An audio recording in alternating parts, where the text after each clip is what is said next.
जय राधा माधव कुंज बिहारी जय राधा माधव कुंज बिहारी जय राधा माधव कुंज बिहारी जय राधा माधव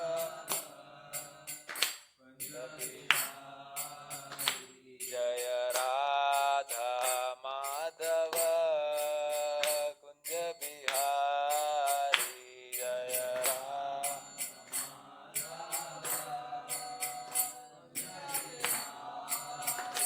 जय गोपी जन वल्लभ गिरवरधारी जय गोपी जन वल्लभ जय गोपी जन वल्लभ गिरवरधारी जय गोपी जन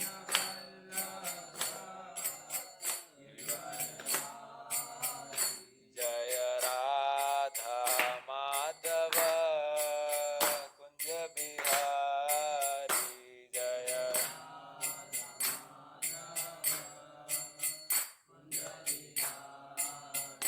जय राधा माधव कुंज बिहारी जय राधा माधव कुंज बिहारी यशोदानंदन ब्रज जनरंजन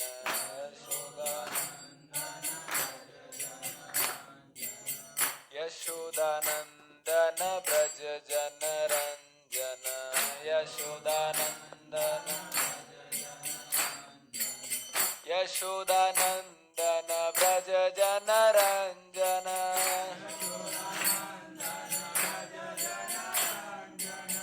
यमुना तीर वनचारी यमुना तीर यमुना तीर वनचारी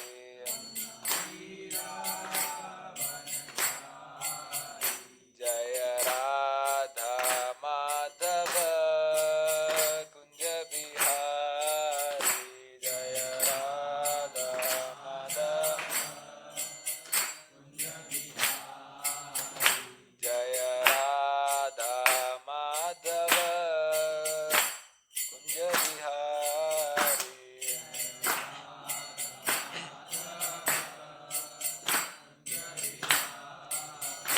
हरे कृष्ण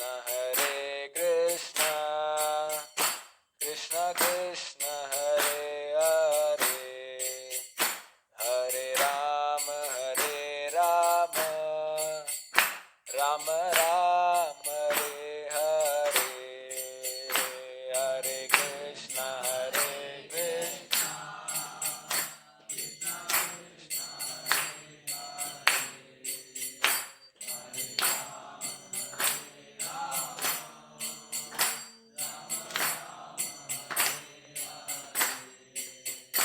हरे कृष्ण हरे कृष्ण कृष्ण कृष्ण हरे हरे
बलराम कृष्ण बलराम जय कृष्ण बलराम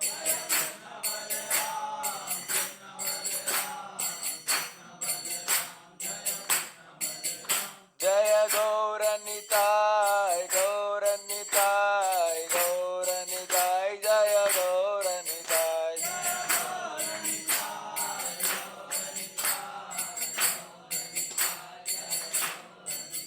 जय जय प्रभुपाद प्रभुपाद प्रभुपाद प्रभुपाद जय जय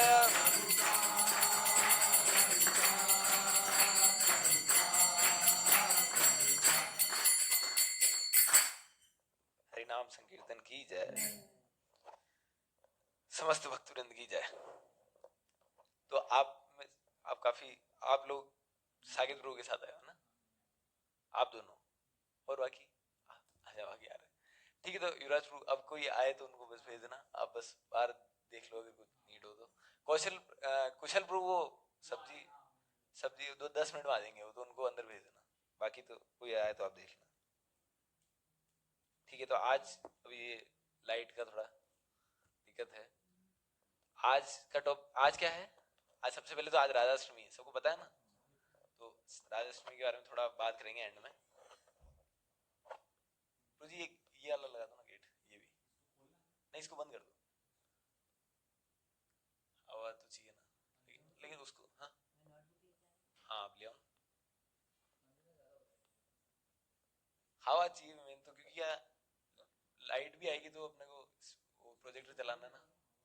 हाँ इसको चलो अभी खोल दो, आएगी तो फिर देखिए। ठीक है, तो आज क्या है? Upadeshamrita, nectar of instruction. उसके वैसे तो 4 श्लोक का था टारगेट, 4 श्लोक तक जाएंगे। कितने श्लोक है उसमें?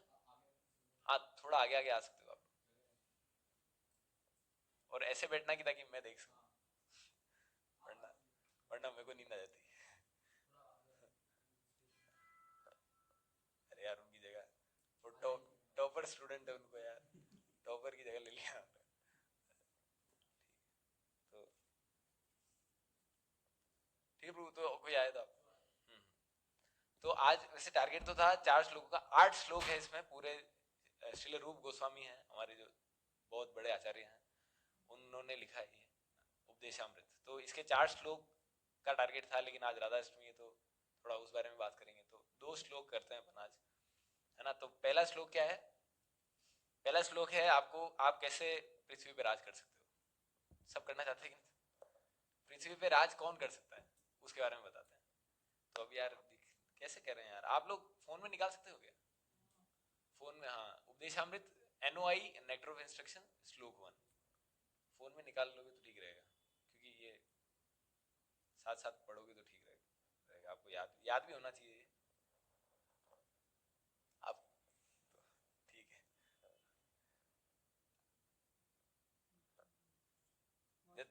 हाँ वाचु बेगम वाला है ना, निकाल लिया ना वो। ट्रांसलेशन की कोई नीड नहीं है, ट्रांसलेशन तो मैं बता दूंगा, श्लोक निकाल कर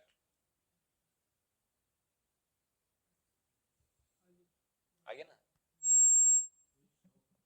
श्लोक फर्स्ट फर्स्ट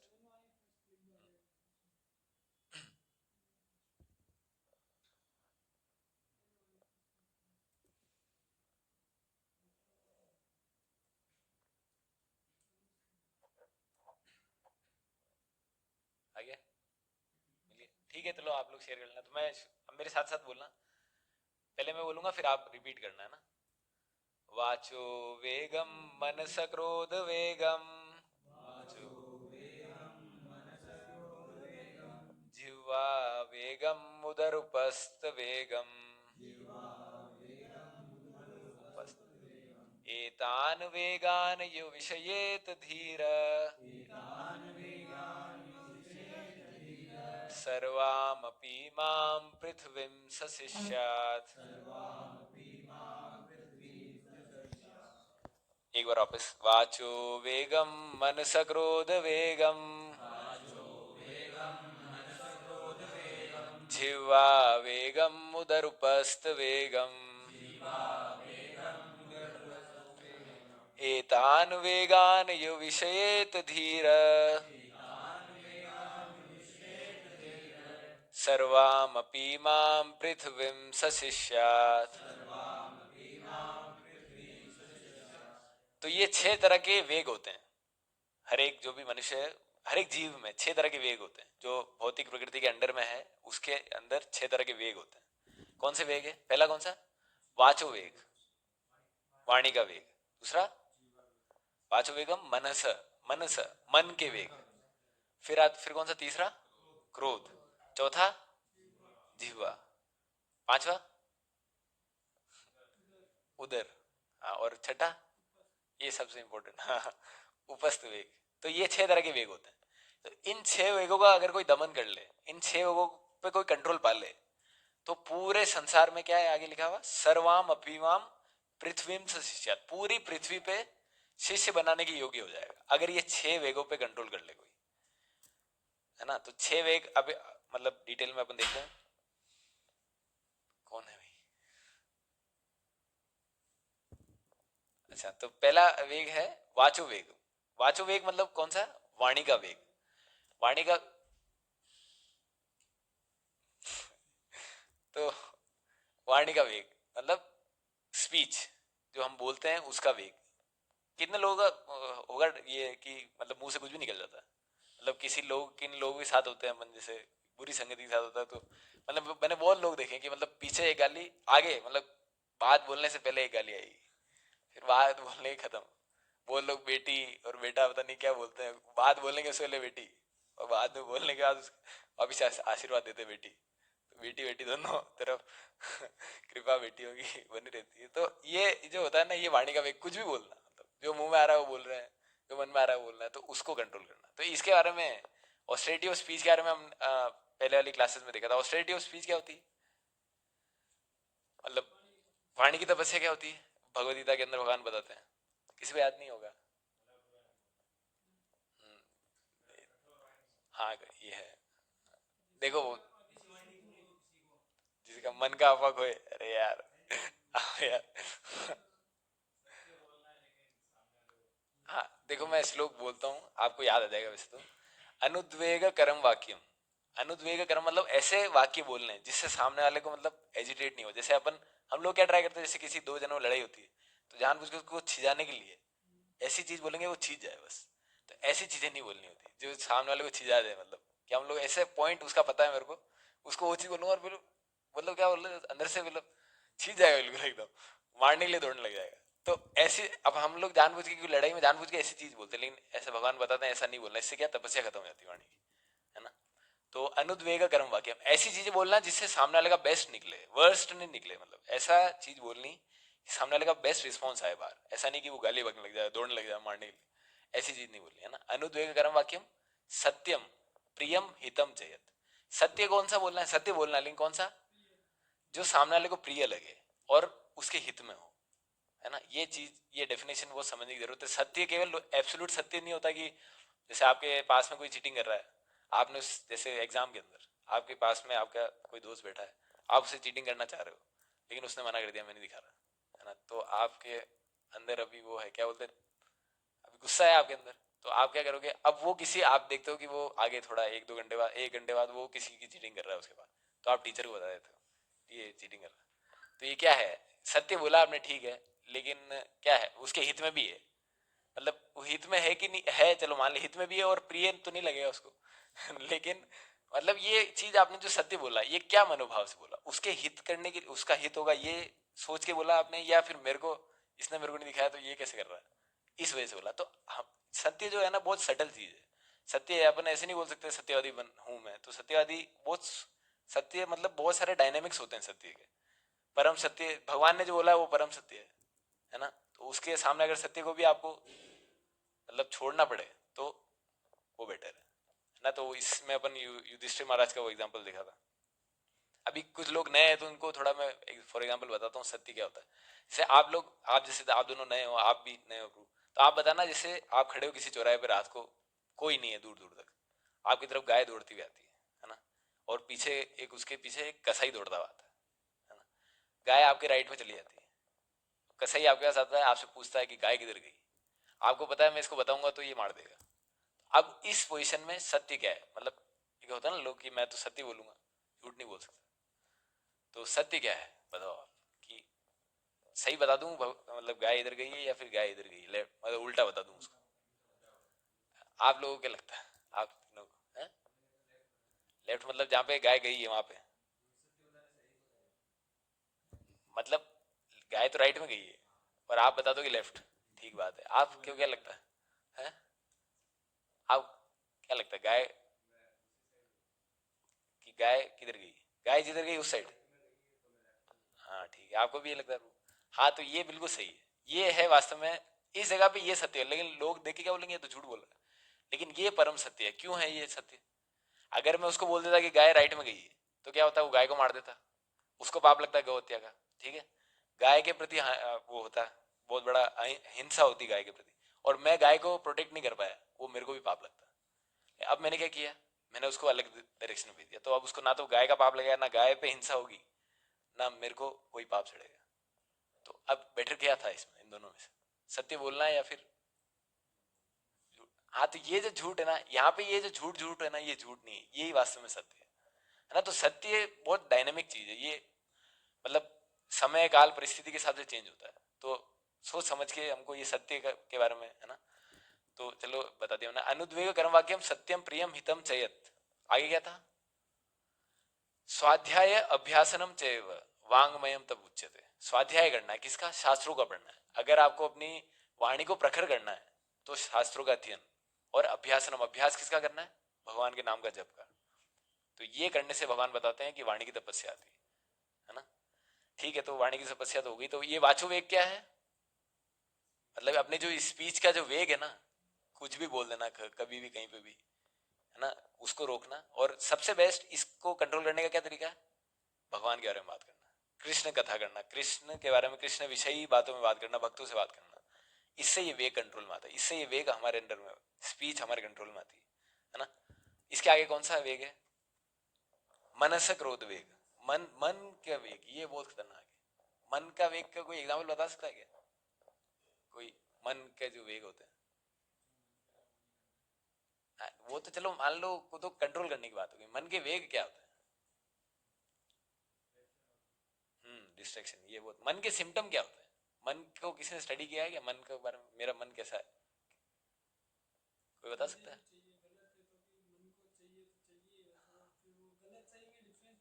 हाँ हाँ बिल्कुल सही बात, गलत सही में डिफरेंस नहीं दिखता, चाहिए तो चाहिए, सही बात। और आपने क्या बताया था, हाँ डिस्ट्रैक्ट करता है माइंड, ये बहुत माइंड का बहुत है। आपको कोई चीज दे देंगे ना अभी, आपको क्या लगता है, आपको सबसे, आपको क्या लगता है ब्रो, आपको वो मिल जाए तो मजा आ जाएगा, आप बताओ। कुछ भी मतलब कोई भी चीज, मतलब ऐसा नहीं कि सबकी है, ऐसा नहीं कि यहाँ पे सब शुद्ध वक्त है, मैं भी नहीं हूँ, ऐसा नहीं, बता दो कोई भी चीज अगर आपको, आपको वो इच्छा है वो मिल जाएगी, क्या लगता है आपको? अभी तो आपके दिमाग में नहीं आ रहा, चलो ठीक है, मान ले अपन प्राइम एग्जाम्पल मानते हैं इलोन मस्क को, उसके पास सब कुछ है, पूरे रिचेस्ट आदमी पूरे वर्ल्ड का, अभी क्या है, अभी भी वो ट्राई कर रहा है कि मेरे को, अब क्या कर रहा है, एक ऊपर जाने के बाद अब क्या ट्राई करता है आदमी, आदमी अगर फर्स्ट पे चला जाता तो क्या करता है फिर, वो बने रहने की कोशिश करता है।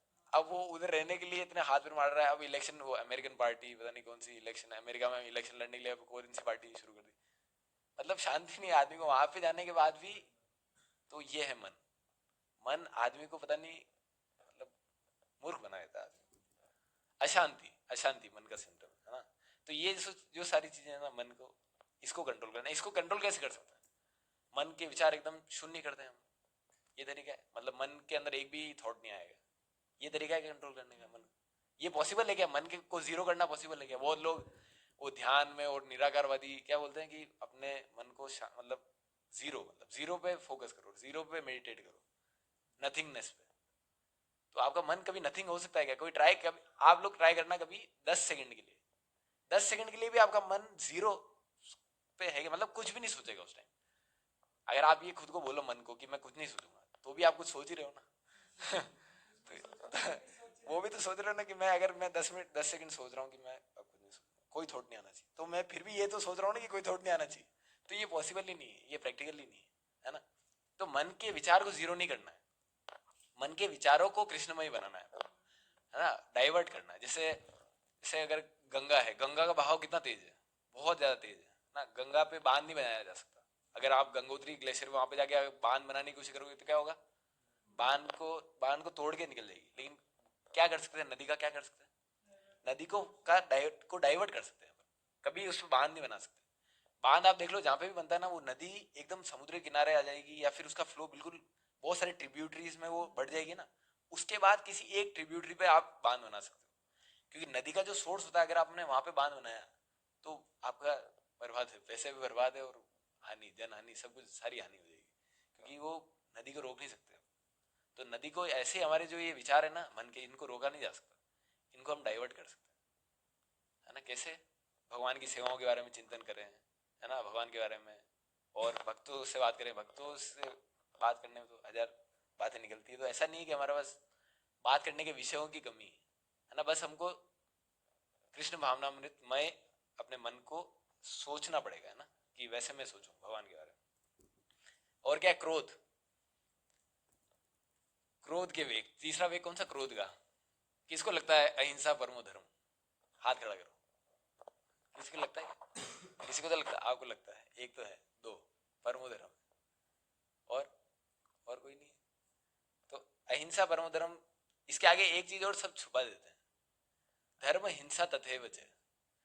अगर धर्म के की रक्षा करने के लिए हिंसा करना पड़ रहा है तो वो बहुत अच्छा है ना। तो ये जो है ना, ये आधा, ये जो हमारे भारत में चलता है कि भारत का तो ये है, आप देख लो पहले की जितने भी, सब जगह हिंसा हुआ है, हिंसा के बिना धर्म स्थापित हो ही नहीं सकता ना। तो क्रोध बहुत जरूरी है, लेकिन क्रोध जो है ना, ये इसको कहाँ पे यूटिलाइज करना वो जरूरी, रेगुलेटर हमारे पास होना चाहिए। आप इसका सबसे प्राइम एग्जाम्पल कौन सा ले सकते हो, हनुमान जी को। हनुमान जी जब लंका गए तो क्या किया उन्होंने, क्रोध आया उनको तो क्या किया, पूरी लंका जला दी। पूरी लंका में तो विभीषण भी थे और सीता माता भी उधरी थी, केवल इन दोनों के, ये जो जहाँ पे थे, ये दोनों जगह नहीं जली लंका में, बाकी सब जल गया ना। तो क्रोध में हमारे पास रेगुलेटर होना चाहिए, ये वेग है ना। क्रोध को सबसे पहले तो धर्म में लगाना है, धर्म में, ऐसा नहीं कि मेरी बात वो नहीं मान रहा तो मैं उसको उस पर क्रोध निकाल दूंगा, वो आपकी बात नहीं मान रहा तो आप है कौन, आप कौन से गाय के गोबर, है ना। तो ऐसा नहीं करना कि मैं, मेरे हिसाब से कोई नहीं चल रहा तो मैं क्रोध करूंगा उस पर, ऐसा नहीं।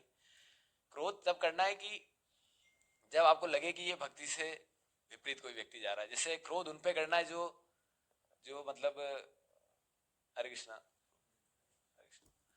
तो क्रोध उन पे करना है जो भक्तों की निंदा करे, जो मतलब भगवान की निंदा करे, जो सनातन धर्म की निंदा करे, उन पे क्रोध करना है। ये क्रोध का सही यूटिलाइजेशन है। क्रोध को आप शांत नहीं कर सकते, क्रोध को तो शिव जी भी नहीं रोक पाए। शिव जी, आप जानते हो वो स्टोरी, कामदेव वाली। कामदेव आते हैं शिव जी को, पर शिव जी तपस्या कर रहे होते हैं, शिव जी को मतलब तपस्या भंग करने के लिए कामदेव आते हैं। कामदेव बाण चलाते हैं, तीन तीन बाण होते हैं। तीसरे बाण तक तो शिव जी का दिमाग खराब हो गया, ये परेशान कर रहा है मेरे को, तब नहीं करने दे रहा। तो शिव जी ने त्रिनेत्र, तीसरी आंख से भस्म कर दिया। तो उस दिन से काम जो है वो क्या है, इनविजिबल है। सही बात है कि नहीं, काम आपको दिखता है क्या, आपके एकदम हृदय में आ जाता है एकदम, कभी भी कोई भी दृश्य देखे, है ना। तो तब से वो आप क्यों मुस्कुरा रहे हो यार मेरे को हंसा रहे हो अच्छा, तो क्या काम पे था, इससे पहले कहाँ पे था, हाँ क्रोध पे। हाँ तो क्रोध पे तो हनुमान जी ने क्या किया, सीता माता और विभीषण का इनके घर नहीं दिला दिए। क्रोध, क्रोध में क्रोध आया प्रभु, मेरे को बहुत गुस्सा आ गया था, आपकी आपके विपरीत तो मेरे को दिखा नहीं, मैंने उनको ही दिला दिया अरे भाई, तो है ना, तो वो चीज ध्यान रखनी है। तो है ना, क्रोध में हमको, हमारे पास रेगुलेटर होना चाहिए, क्रोध को हम रोक नहीं सकते। ये बात तो आप फैक्ट, कोई बहुत देने बोलते ना मैं गुस्सा हो जाता, तो कोई बात नहीं, गुस्सा निकालो आप, लेकिन किस जगह निकालना है ये आपको पता होना चाहिए, है ना। किस जगह, जो हमारे मतलब भक्तों की, है ना, निंदा करते हैं, उन पे क्रोध निकालना। ऐसा नहीं क्रोध है मतलब तलवार चला दो, और वो क्रोध में और भी तो बहुत सारे प्रदर्शन होते हैं, वो लठ प्रदर्शन, डंडे मारना एक दूसरे को, वो करते हैं ना, वो अच्छा है, लेकिन है ना, उससे क्या होगा ये तो बताओ। मतलब बहुत लोगों मैंने देखा है कि मतलब ऐसे ना, हनुमान जयंती और सब लठ घुमाते हैं सब, हाँ अखाड़े वो सब करते हैं, लेकिन क्या मतलब होगा क्या उससे। और फिर वो भी वो पान की थड़ी पे वो बैठ रहते हैं, वो विमल गुटके चबाते हैं, जय सिया राम ऐसे बोल के वो बोलने वाले होते, केवल जय सिया राम बस, आगे क्या, हाँ बस लिप सर्विस, मतलब केवल बोलने के लिए जय सिया राम, बाकी आप भगवान का नाम लेते हो, ये क्या होता है जय सिया राम, और क्या, मेरे मन में 24 घंटे चलता है, तो ऐसे लोग जो होते हैं ना, ये लिप सर्विस वाले, तो ये नहीं बनना है हमको कि क्रोध में, मतलब क्रोध का सबसे बेस्ट यूटिलाइजेशन है शास्त्रों को पढ़ो और प्रचार करो। और जो ये जो चल रही है ना, आप देख लो कि अभी क्रिश्चियनिटी, अभी पंजाब में देखो, आपको किसी ने केस स्टडी पढ़ी है? पंजाब के अंदर इतना रेडिकली मिशनरीज, क्रिश्चियन मिशनरीज इतना स्पीड से काम कर रहे हैं ना, मतलब पंजाब, मतलब एस्टिमेशन है कि थोड़े समय बाद मतलब मेजोरिटी पंजाब क्रिश्चियनिटी में हो जाएगा अगर इसी स्पीड से चलता रहा, है ना। तो ये लोग बहुत स्पीड से काम कर रहे हैं अपना, तो हमको भी मिशनरी स्पिरिट होनी चाहिए, हमारा एक क्रोध ऐसे यूटिलाइज होना चाहिए, है ना। तो भगवान के प्रचार में और क्या, फिर इसके आगे तीन हो गए, वाचो, मनसा और क्रोध, ये तीनों वेग हो गए। अब कौन सा जिह्वा वेग? कोई बता सकता है डिफरेंस क्या है? अपन ने वाचो वेग किया और जिह्वा वेग किया, इन दोनों डिफरेंस क्या है? जिह्वा टेस्ट है। हाँ, अरे यार आप यार सुना, आपने लिया है क्या? अच्छा, तो जिह्वा वेग, जिह्वा वेग एक तो अपन ने क्या किया, वाचो वेग, वाचो वेग मतलब स्पीच, आउटपुट, और ये क्या है, जिह्वा वेग मतलब इनपुट। हम लोग अंदर क्या लेते हैं, टेस्ट। बहुत सारे मतलब लोगों की अलग अलग इच्छाएं होती है टेस्ट करने की, तो उन पे कंट्रोल करना। कंट्रोल करने का क्या तरीका? भगवान को भोग लगा के ही प्राप्त। हाँ, अभी एक परसों क्लास ले रहे थे हरिभक्ति गुरु जी, वो बता रहे थे नरकों का वर्णन। उसके अंदर बता रहे थे कि जो 5 तरह के यज्ञ करने पड़ते हैं खाना बनाने से पहले, खाना बनाने के बाद, मतलब खाना बनाने के समय और खाना बनाने के बाद, क्योंकि हिंसा होती है। जैसे हम, अगर आप नॉनवेज नहीं खा रहे हो मान लो, लेकिन फिर भी आप पेड़ पौधे ये तो खा ही रहे हो, आप सब्जी काटते समय बहुत सारे जीव मर जाते हैं, असंख्य, आपके हाथ में भी असंख्य जीव है, सही बात है कि नहीं? माइक्रो ऑर्गेनिजम्स, है ना। तो आप अगर कोई सब्जी काट रहे हो तो मर रहा है, आप सब्जी धो रहे हो तो मर रहा है जीव, सब्जी के अंदर भी बहुत बार जीव आ जाते हैं। तो ये सारा जो पाप है, अगर हम भगवान को भोग नहीं लगा रहे हैं और इसको डायरेक्ट खा रहे हैं, बना के खा लिया, तो ये क्या होता है, हम एक तरह से पाप खाते हैं, तो इसका बहुत बड़ा पाप लगता है ना। तो इसलिए ये 5 यज्ञ जो होते हैं, 5 यज्ञ मतलब भगवान को भोग लगा के ऑफर करना, मतलब कुछ भी आप खाओ तो उसको भगवान को ऑफर करके फिर खाओ, इससे आपकी जीवा शुद्ध हो जाएगी, है ना। इसका सोल्यूशन ये है, जीवा वेगम उदर उपस्थ वेगम, उदर, हरे कृष्णा प्रभु, गेट बंद कर लेना प्रभु, है ना। तो जीवा के बाद कौन सा है? उदर, उदर मतलब, उदर मतलब पेट, पेट। अब इसमें क्या डिफरेंस है यार? अब 3 चीजें तो एक जैसी बता दी आपने, ये मतलब वाचो हो गया स्पीच, फिर जीवा खाना, और उधर मतलब उधर भी तो खाना ही है। डिफरेंस क्या है? रूप गोस्वामी बार बार क्यों बोल रहे हैं एक चीज, क्या डिफरेंस आपने? हाँ, ये क्वांटिटी कॉन्शियस, मतलब जैसे जीवा को क्या चाहिए, जीव को क्या चाहिए कि टेस्ट मिल जाए बस, और पेट को क्या मिल जाए जी, कि भाई खाना मिल जाए, भाई खाना दे दे। आग लग रही है, ऐसा होता है ना, पेट में चूहे दौड़ते हैं, तो आपको मतलब उस समय कुछ भी भाटे भी खा जाओ, वो लोग बोलते हैं ना भाटे भी खा जाते हैं, भूख लगती है तो भाटे भी खा जाते हैं, तो वो जो होती है वो भूख होती है, वो पेट की, वो क्वांटिटी चाहिए। लेकिन जीवा को क्या चाहिए? टेस्ट चाहिए। हाँ, जीवा को क्वालिटी चाहिए। तो ये डिफरेंस है दोनों, है ना। तो एक है क्वालिटी कॉन्शियस और एक है क्वांटिटी कॉन्शियस, है ना। आगे क्या है? उधर उपस्थ, उपस्थ क्या है?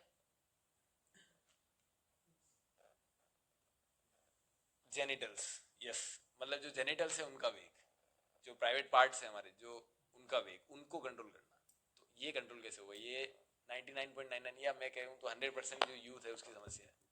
सही बात है कि मेस्ट्रुबेशन बहुत ज़्यादा प्रिवलेंट है, और ये मैक्सिमम लोगों की समस्या है। इसको कैसे कंट्रोल करें? ये अर्ज कंट्रोल नहीं होती, बहुत भारी पड़ता है। क्या लगता है आपको, कैसे कंट्रोल करना चाहिए? Just do it. देखो, संग से, हाँ, इसका अलावा कोई सोल्यूशन नहीं, सही बात। हम्म? हाँ, ये तो, इसके अंदर भी बहुत सारे डूज और डोंट्स होते हैं कि ये करना, ये नहीं करना, तब जाके आप इसको रोक सकते हो, बाकी पॉसिबिलिटी नहीं है, कलयुग में तो नहीं है ना। मतलब लोग, मतलब इतने लोग बोलते हैं, और मेरा भी खुद का पर्सनल और सबका, कि जब हम मतलब कंट्रोल करने की कोशिश करते हैं अर्जेस को, जब हम मैस्टरबेशन नहीं करते हैं, तो क्या होता है, क्या होता है? अरे यार, यार क्या बोलते हैं? और बढ़ जाती है, मतलब ज्यादा बढ़ जाएगी, बिल्कुल सही बात है, बहुत ज्यादा बढ़ेगी, फिर भी आपने रोक के रखा तो क्या हो जाएगा? नहीं, तो नाइटफॉल हो जाता है। तो नाइटफॉल हो जाता है। तो वास्तव में होना क्या चाहिए कि जब हम रोकते हैं तो क्या होता है? 2 फ्लो होते हैं वीर्य के, मैं आपको बताता हूँ। वीर्य 2 तरह से फ्लो होता है, एक होता है अपवर्ड और एक होता है डाउनवर्ड। लेकिन हमने क्या है कि शुरू से ही ब्रह्मचर्य का पालन नहीं किया। हम लोग तो 8वीं 9वीं से शुरू हुए थे और वो लोग पहले से।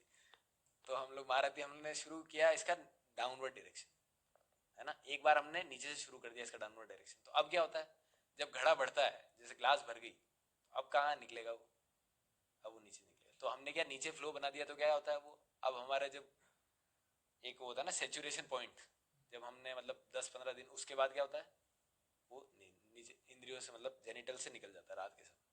लेकिन होना क्या चाहिए वास्तविकता में, ऊपर जाना चाहिए। जब ये वीर्य ऊपर जाता है ना, ऊपर की तरफ फ्लो करता है, तो ये है ना चक्रों से होके जाता है और ब्रेन सेल्स डेवलप करता है। तो हम बहुत सारे बड़े बड़े जो सन्यासी और भक्तों को देखते हैं, आप देखते हो ना अलग सा तेज है उनमें।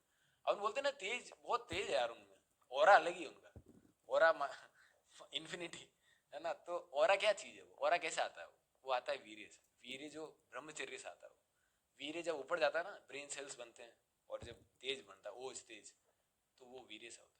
तो अभी हमको क्या करना पड़ेगा, अब नीचे जा रहा है तो अब क्या करें, अब तो होल्ड करने का मतलब, इसका सोल्यूशन ये होल्ड करके रखो। एक मतलब शुरू में होगा कि आपको रोज, ऑलमोस्ट रोज होगा नाइटफॉल, फिर थोड़े समय 5 दिन बाद, फिर 10 दिन बाद, फिर 15 दिन बाद, फिर 1 महीने बाद, फिर थोड़ा समय आएगा 5-6 महीने में कभी हो जाता है, फिर कुछ समय आएगा कि वो होगा ही नहीं, नाइटफॉल भी बंद हो जाएगा। फिर क्या होता है, वो ऊपर जाता है, तब जाके फिर हाँ और बढ़ता है ना। अरे यार मेरे को लग रहा है ये मैं रीलो वाली बात कर रहा हूँ। ठीक है, तो क्या है, कहाँ पे था हमें, उपस्थ वेग। तो उपस्थ वेग को, इसको कंट्रोल करने का सबसे अच्छा सोल्यूशन क्या है, ध्यान भटकाना नहीं जीवा उधर उपस्थ, ये तीनों साथ में क्यों बोला गया है, ये तीनों लाइन में देखो, जीवा उधर और उपस्थ लाइन में है ना। तो इसका सबसे बेस्ट सोल्यूशन आप क्या कर सकते हो, प्रसाद पाओ, है ना। जो भी आप इनटेक कर रहे हो केवल प्रसाद, कृष्ण प्रसाद के अलावा कुछ नहीं लूंगा मैं अंदर, है ना, है ना। और सबसे ज्यादा कम से कम ये प्याज लहसन तो छोड़ ही दो, क्योंकि क्या है कि राजसिक और तामसिक प्रवृत्ति के होते हैं, तो इससे और ज्यादा होता है। तब आप देखो ना ये मुसलमानों को वो इतना क्यों, भाई क्रिकेट टीम क्यों होती है उनके घर में, हर एक मुसलमान के घर में क्यों होती है, क्योंकि वो इतना कंज्यूम करते हैं ये तामसिक पदार्थ, कौन सा, नॉनवेज, है ना, मांस, और ये प्याज, प्याज इतना खाते हैं, प्याज लहसन, मुसलमान दिमाग खराब हो जाएगा आपका, एक एक कट्टा। हाँ आप रह नहीं सकते, भले आप कितना भी प्याज खाते हो ना, फिर भी आप किसी मुस्लिम के घर में आप मतलब जब तड़का लगता है ना, आप सहन नहीं कर सकते उसको, इतना ज्यादा प्याज लहसुन खाते हो, है ना। तो इसलिए फिर उनमें इतना ज्यादा होता है, तो फिर वो इतना ज्यादा निकलता है बाहर, है ना। तो ये हो गया ना, जीवा वेगम उधर उपस्थ वेगम, ठीक है, ये तो हो गया। आप 6 वेग हो गए, 6 वेग का सोल्यूशन भी पता पड़ गया। आगे क्या बताते हैं, एतान वेगान यु विषयेत धीरा, इन 6 विषयों पे जो जो धीर है, धीर मतलब इनको जो कंट्रोल कर लेता है, वो पूरे संसार में, पूरे पृथ्वी पे शिष्य बनाने के योग्य हो जाता है, पूरी पृथ्वी। इसका एग्जाम्पल क्या है, सबसे अच्छा श्रील प्रभुपाद हमारे संस्थापक आचार्य, पूरी पृथ्वी पे उन्होंने शिष्य बनाए, और पूरी पृथ्वी अभी भी जाने के बाद इतने इन्फ्लुएंशियल है। अभी भी देख लो मोदी जी मतलब बोलते रहते हैं 125 साल की एनिवर्सरी पे उनका कॉइन आया, तो ये कौन कर पाता है, ये लोग, श्रील प्रभुपाद जैसे महान भागवत, ये लोग आते हैं। तो ये जब ये चीजें जो कोई कंट्रोल कर लेगा, तो पूरी पृथ्वी पे शिष्य बनाएगा। और इसके लिए क्या करना पड़ेगा, पूरी पृथ्वी को कंट्रोल करने के लिए आपको क्या करना पड़ेगा, आपको क्या लगता है, कुछ उठा पटक करनी पड़ेगी या कुछ भी, कहीं पे भी आप इस रूम से उस रूम में जाने की भी जरूरत नहीं है। महाराज जी बताते हैं सारा मसाला आपके अंदर ही है, बताते हैं ना। मतलब 6 के 6 वेग हैं, 6 वेगों को आपको कंट्रोल करना है। कहाँ पे है ये वेग, आपके अंदर ही है ना, 6 के 6 वेग आपके अंदर ही है। अरे क्या बात है, कृपा होगी भगवान की। तो 6 के 6 वेग अपने अंदर ही है, तो 6 के 6 वेगों को कंट्रोल करने का क्या सोल्यूशन है,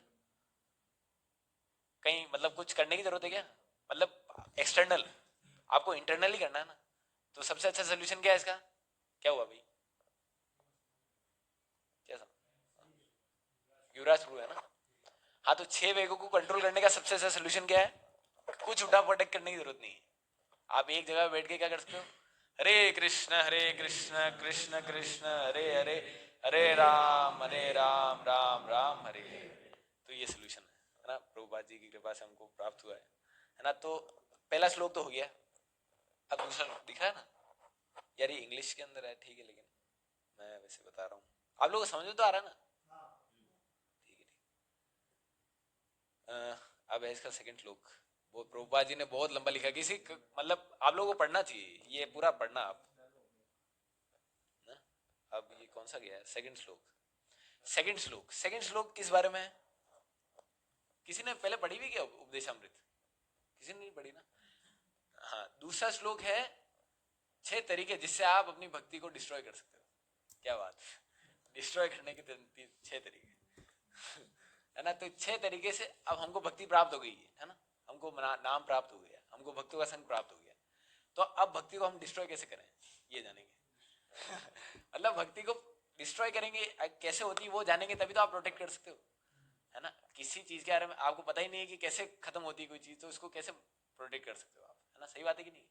तो ये 6 तरीके से भक्ति का विनाश हो जाता है। विनाश मतलब नाश भी नहीं होता, विनाश मतलब जड़ से उखड़ जाती है। तो ये 6 तरीके कौन कौन से? मेरे साथ बोलना। अत्याहार प्रयासश्च, प्रजल्पो नियमाग्रह, जनसंगस्य लौल्यं च, षड्भिर्भक्तिर्विनश्यति। अत्याहार, अत्याहार मतलब ओवर ईटिंग। अरे यार आप तो देख के बोलोगे, अरे यार ये तो चीटिंग हो जाएगी। अत्याहार, अत्याहार मतलब ओवर ईटिंग, ठीक है, लेकिन एक सेंस में ओवर ईटिंग है। अब तो बंद कर सकते हो आप फोन अपना, इस पे आ गया तो। ओवर ईटिंग तो है ही, लेकिन अत्याहार, आहार मतलब यहाँ से आहार का मतलब क्या है? नेसेसिटी, जो भी हमारी नेसेसिटी है जीवन में। क्या क्या नेसेसिटी है? रोटी कपड़ा मकान, बिल्कुल सही बात है। आहार निद्रा भय मैथुन, ये चीज हमको चाहिए, चाहिए, हर एक जीव को चाहिए, इसके बिना नहीं रह सकते। क्या हो रहा है अभी आप मेरे को डिस्टर्ब कर रहे हो यार, है ना। हाँ, तो ये आहार मतलब जो भी आपको चीज जरूरत है जीवन जीने के लिए। क्या क्या जरूरत है? रोटी कपड़ा मकान, वो बिल्कुल जरूरत है, लेकिन इससे अति अति नहीं करना, इसका अति संग्रह नहीं करना। अति आहार मतलब अति संग्रह नहीं करना, मतलब किसी चीज का। क्या क्या हो सकता है? इसका एग्जाम्पल कोई बता सकता है? अति आहार के कोई? धन का मतलब करोड़ों रुपए हैं तो भी रुक नहीं रहे। मतलब एक बार प्रभु जी बता रहे थे, एक थे कोई भक्त थे या फिर कोई व्यक्ति थे प्रभु जी, हरिभक्ति प्रभु जी के पास जयपुर में कोई आते हैं व्यक्ति, बोलते हैं बहुत टेंशन, बहुत चिंता में। वो बोलते हैं प्रभु जी को कि प्रभु जी इस बार बहुत बड़ा लॉस हो गया है बिजनेस में और बहुत नुकसान हो गया है, बहुत चिंता में। प्रभु जी बोलते हैं क्या हुआ, कितना क्या हुआ, नुकसान क्या हुआ? उन्होंने केवल 2540 करोड़ का प्रॉफिट हुआ इस बार 2540 करोड़ का मतलब 400-500 करोड़ का घाटा हो गया इस बार। मतलब 25 प्रभु जी बोले कि मूर्ख, 2540 करोड़ का प्रॉफिट हुआ है। बहुत बड़ा व्यक्ति, हाँ इंडस्ट्रियलिस्ट है, मतलब बहुत बड़े। लेकिन 2500 करोड़ का प्रॉफिट हो गया। 2500 करोड़ मतलब कितने जीरो होते हैं यहाँ पे मैक्सिमम लोगों को पता नहीं होगा, आपको पता है। तो 2500 करोड़ का प्रॉफिट होने के बाद भी आदमी क्या बोल रहा है? बहुत चिंता में भारी हुआ, मतलब बहुत भारी टेंशन में। तो ये होता है हथियार, मतलब कोई लिमिट नहीं है इसकी, तो इसकी कोई लिमिट नहीं है, किसी भी चीज के संग्रह करने की कोई लिमिट नहीं है। ऐसा हर हर इंद्री में आप देख लो। जैसे इसका एक एग्जांपल महाराज बताते हैं, जैसे बासमती चावल जानते हो? बासमती चावल का कट्टा 1 क्विंटल का जैसे ट्रकों में जाता है, अब वो मंडियों में ट्रकों से जाता है। तो एक दिन क्या हुआ कि मंगल आरती का समय था मंगल आरती का समय था, तो ट्रक से क्या होता है कि गिर जाते हैं बहुत बार कट्टे। कट्टे गिर गया एक, मतलब कट्टा जा रहा होता है दूसरे शहर में, तो कट्टा गिर जाता है ट्रक से, तो फट के चावल बाहर निकल जाते हैं। तो चिड़िया आती है, चिड़िया देखती है कि चावल गिरे हैं, तो चिड़िया आके 1-2 दाने अपने खा लेती है, खा के निकल जाती है। गाय आती है, आजकल गाय रोडों पे रहती है, मतलब शहरों में, मतलब शहरों का सिम्टम क्या है? कुत्ते अंदर रहेंगे, गाय बाहर रहेगी। पहले क्या होता था गाय अंदर रहती थी, हमारा कुत्ते बाहर रहते थे, लेकिन अब क्या उल्टा हो गया है, हम लोग कुत्ते को अंदर रखते हैं, गायों को बाहर रखते हैं, है ना। तो गाय बाहर रहेगी, तो गाय आके क्या करती है, अपना जो भी होता है 1-2 किलो, 2.5 किलो, 3 किलो खा के उसमें से चली जाती है अपना, और जुगाली करती है बस। वो अपना जितना रिक्वायरमेंट थी लेके चली गई, चिड़िया आके अपनी रिक्वायरमेंट जितना लेके चली गई।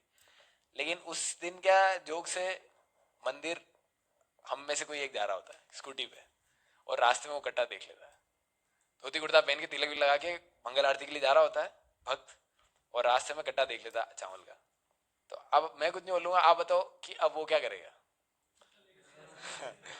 आप अगर उस जगह आते तो क्या करते?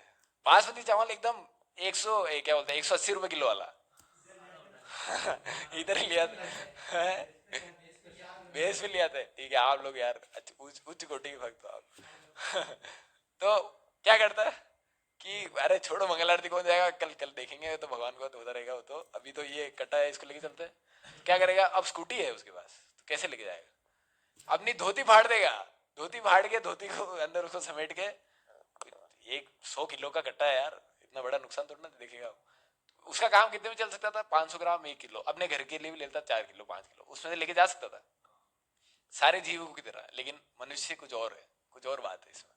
तो अत्याहार, अति संग्रह करने की इच्छा, तो क्या करेगा, नहीं आ रहा होगा स्कूटी में तो डिक्की में भर लेगा। और अगर मान लो एक, अभी तो एक बोरी गिरी, अगर 6-7 बोरी गिरी होती तो क्या करता, टेम्पो मंगा लेता। है ना, तो उसको भी लेके जाएगा। तो ये जो है ना, ये अति संग्रह करने की इच्छा, ये वो बहुत खतरनाक है। तो धोती फाड़ के भी लेके जाएगा, है ना, कट्टे को। और क्या होगा कभी, और इसका कोई एग्जाम्पल है? और क्या? हाँ, अति संग्रह मतलब कोई, मतलब हो गया, मतलब जितना रिक्वायरमेंट नहीं है लेकिन फिर भी चाहिए, मतलब अति संग्रह मतलब एक तरह से लोभ, ओवर ईटिंग। हाँ जू, हाँ महाराज बताते हैं जूस वाला। जैसे जैसे किसी हमारे मंदिर के अंदर अगर प्रसाद बना है, जैसे आज राजा अष्टमी है, रात के समय प्रसाद होगा, जैसे मान लो पाइनएप्पल जूस बना है।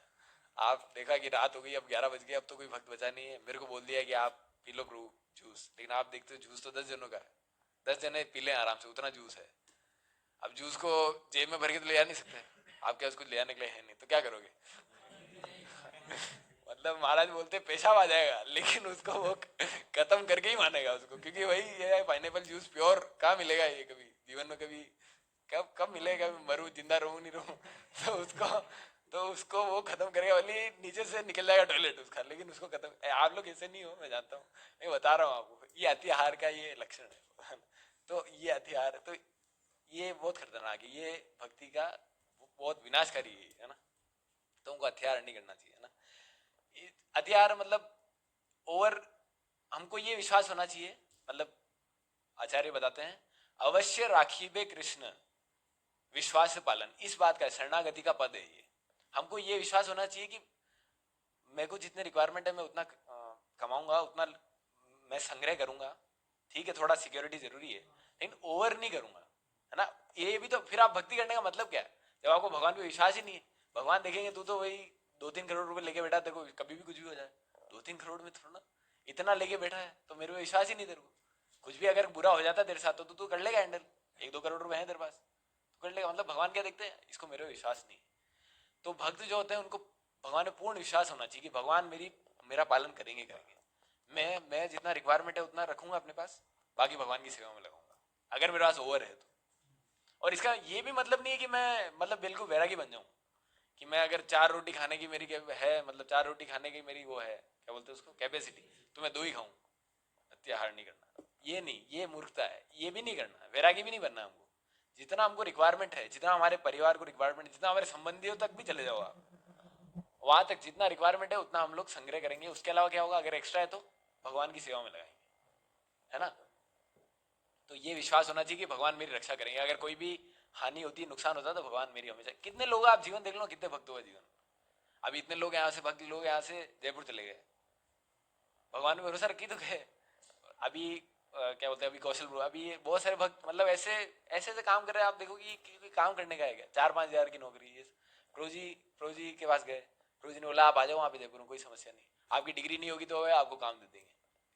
हाँ, तो भक्तों की कृपा है ये। सारस्वती इन्फोटेक है, अभी खोली आपको बताओ तो, वहाँ पे जयपुर में सारस्वती इन्फोटेक है अभी जयपुर में। सत्यराज प्रभु जी और सब भक्तों ने अभी शुरू करी है कंपनी। तो उसके अंदर क्या रिक्वायरमेंट है, क्या रिक्वायरमेंट है? हाँ, बस ये रिक्वायरमेंट भक्त होना चाहिए। बाकी बाहर कंपनियों में क्या रिक्वायरमेंट है? आ- हाँ, मतलब स्किल्स तो आप, हाँ लेकिन स्किल्स भी नहीं चाहिए यहाँ पे। स्किल्स आपको सिखा देंगे, आप आ जाओ। पहले आप, उल्टा होता है, पहले क्या होता है, स्किल्स होता है तब जाके नौकरी लगती है बाहर। यहाँ पे क्या है, पहले अंदर आ जाओ फिर सीखना क्या होता है। है ना। तो ये होते हैं भक्त, ये है भगवान की कृपा। तो ऐसा नहीं कि आप भूखे मर जाओगे, आप भक्ति में आ गए तो आप भूखे मर जाओगे, है ना। तो भगवान आपकी पालन करेंगे, और ऐसा भी नहीं है कि भगवान आपको बिल्कुल उतना ही रखेंगे, जितना आपकी जितनी कैपेसिटी होगी उससे ज्यादा देंगे भगवान, है ना। आप देखो सांवरिया सेठ, जो जितने भी भक्त है हमारे यहाँ पे मेवाड़ में तो सब फेमस है, करोड़ों का दान देते हैं भगवान भक्तों को, तो करोड़ों रुपए भगवान देते हैं, तब देते हैं ध्यान दान वापिस, है ना। तो ऐसा नहीं कि भगवान कृष्ण के भक्त भिखारी होते हैं, है ना, ऐसा नहीं है। भगवान सारी जो है रिक्वायरमेंट सब पूरी करते हैं भक्तों की, तो ये विश्वास होना चाहिए, है ना। अत्याहार प्रयासस्य, प्रयासस्य ये इसका कोई कोई समझाएगा? प्रयासस्य, अत्याहार प्रयासस्य, ये भी बहुत खतरनाक है। हाँ, प्रयास, हाँ ये प्रयास मतलब कौन सा प्रयास है ये भक्ति वाला प्रयास नहीं है। भक्ति में तो हमको पूर्ण प्रयास करना है, जितना हो सके ग्रो करने का प्रयास करना है, लेकिन ये प्रयास कौन सा है जो हम लोग सेटल होने का जो प्रयास करते हैं ना इस भौतिक संसार में, ये वो वाला प्रयास है ना। सेटल मतलब कोई एग्जांपल दे सकता है? Financially stable, family relationship wise stable.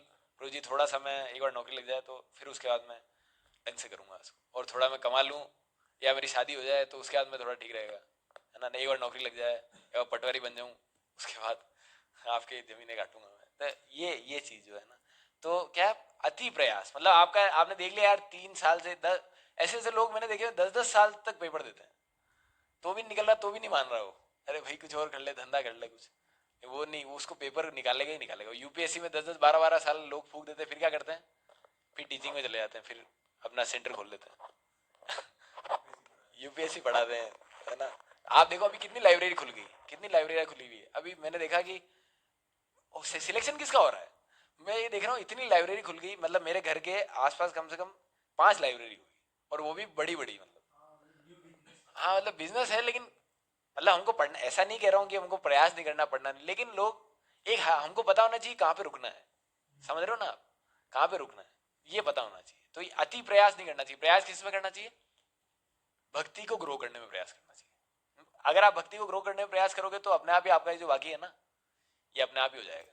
इसका एक बहुत अच्छी स्टोरी है, मैं आपको बताता हूँ। एक बार क्या होता है, श्रीरंगम, साउथ में श्रीरंगम है, जानते हो? श्रीरंगम, श्री रंगनाथ टेम्पल आप जानते हो ना, कोई पता, सुना हुआ है ना। तो वहां पे क्या होता है, 10, बहुत पुरानी बात है ये, 10 लोग जो है ना, 10 जो भी लोग जाते हैं दर्शन करने के लिए श्रीरंगम में। तो रात का समय होता है, तो क्या होता है, एक झोपड़ी होती है, बहुत जोर से बारिश और बिजलियां गिर रही होती है, तो वो क्या करते हैं, एक झोपड़ी के अंदर चले जाते हैं। झोपड़ी के अंदर जाके 10 के 10 जने अंदर जाके बैठ जाते, कुछ लाइटें वाइटें कुछ नहीं होती दूर दूर तक। तो बहुत जोर जोर से बिजली गिर रही होती उनकी झोपड़ी के पास, थोड़ थोड़ ऐसे चारों तरफ, मतलब चारों तरफ बिजलियां गिर रही होती। तो अंदर के वो 10 के 10 लोग क्या होते हैं कि थोड़े स्पिरिचुअल स्पिरिचुअल होते हैं। तो वो क्या बोलते हैं कि उन्होंने, वो क्या कंक्लूजन पे निकलते हैं, क्या उनका कंक्लूजन पे आते हैं वो बोलते हैं कि यार ऐसा लग रहा है कि अपन 10 में से किसी एक का समय आ गया है, कि मरने का समय आ गया है, इसलिए भगवान अपने ऊपर ये इंद्र वज्रपात कर रहा है। तो अपना समय आ गया है किसी ना किसी एक का, तो इसकी वजह से सब मर जाएंगे। एक का, एक की मृत्यु लिखी हुई है, लेकिन उस चक्कर में अपन 10 के 10 नहीं पड़ जाएंगे। तो ऐसा करते हैं, कोई सोल्यूशन निकालना पड़ेगा, वरना तो अपन 10 के 10 मर जाएंगे। इधर बिजलियां लगातार गिर रही थी, थोड़ थोड़ थोड़ चारों तरफ, बस उसके ऊपर नहीं गिर रही थी। और आपने कभी बिजली का कोई किसी किसी का हुआ क्या इंसिडेंट बिजली वाला, बहुत दिमाग खराब हो जाता है। आपके अगर 10-100 मीटर दूर भी गिरेगी ना, आपका दिमाग खराब हो जाएगा। तो वो पास पास में गिर रही थी, तो बहुत ज्यादा डर रहे थे। तो उन्होंने क्या सोल्यूशन निकाला इसका, क्या, हाँ नहीं नहीं, उन्होंने ये सोल्यूशन निकाला कि जिसकी मृत्यु आई है उसको उसको मारना चाह रहे हैं, उसकी मृत्यु आ गई, यमराज आगे लेने के लिए, तो उसको मरना है, तो अब क्या करेंगे वो।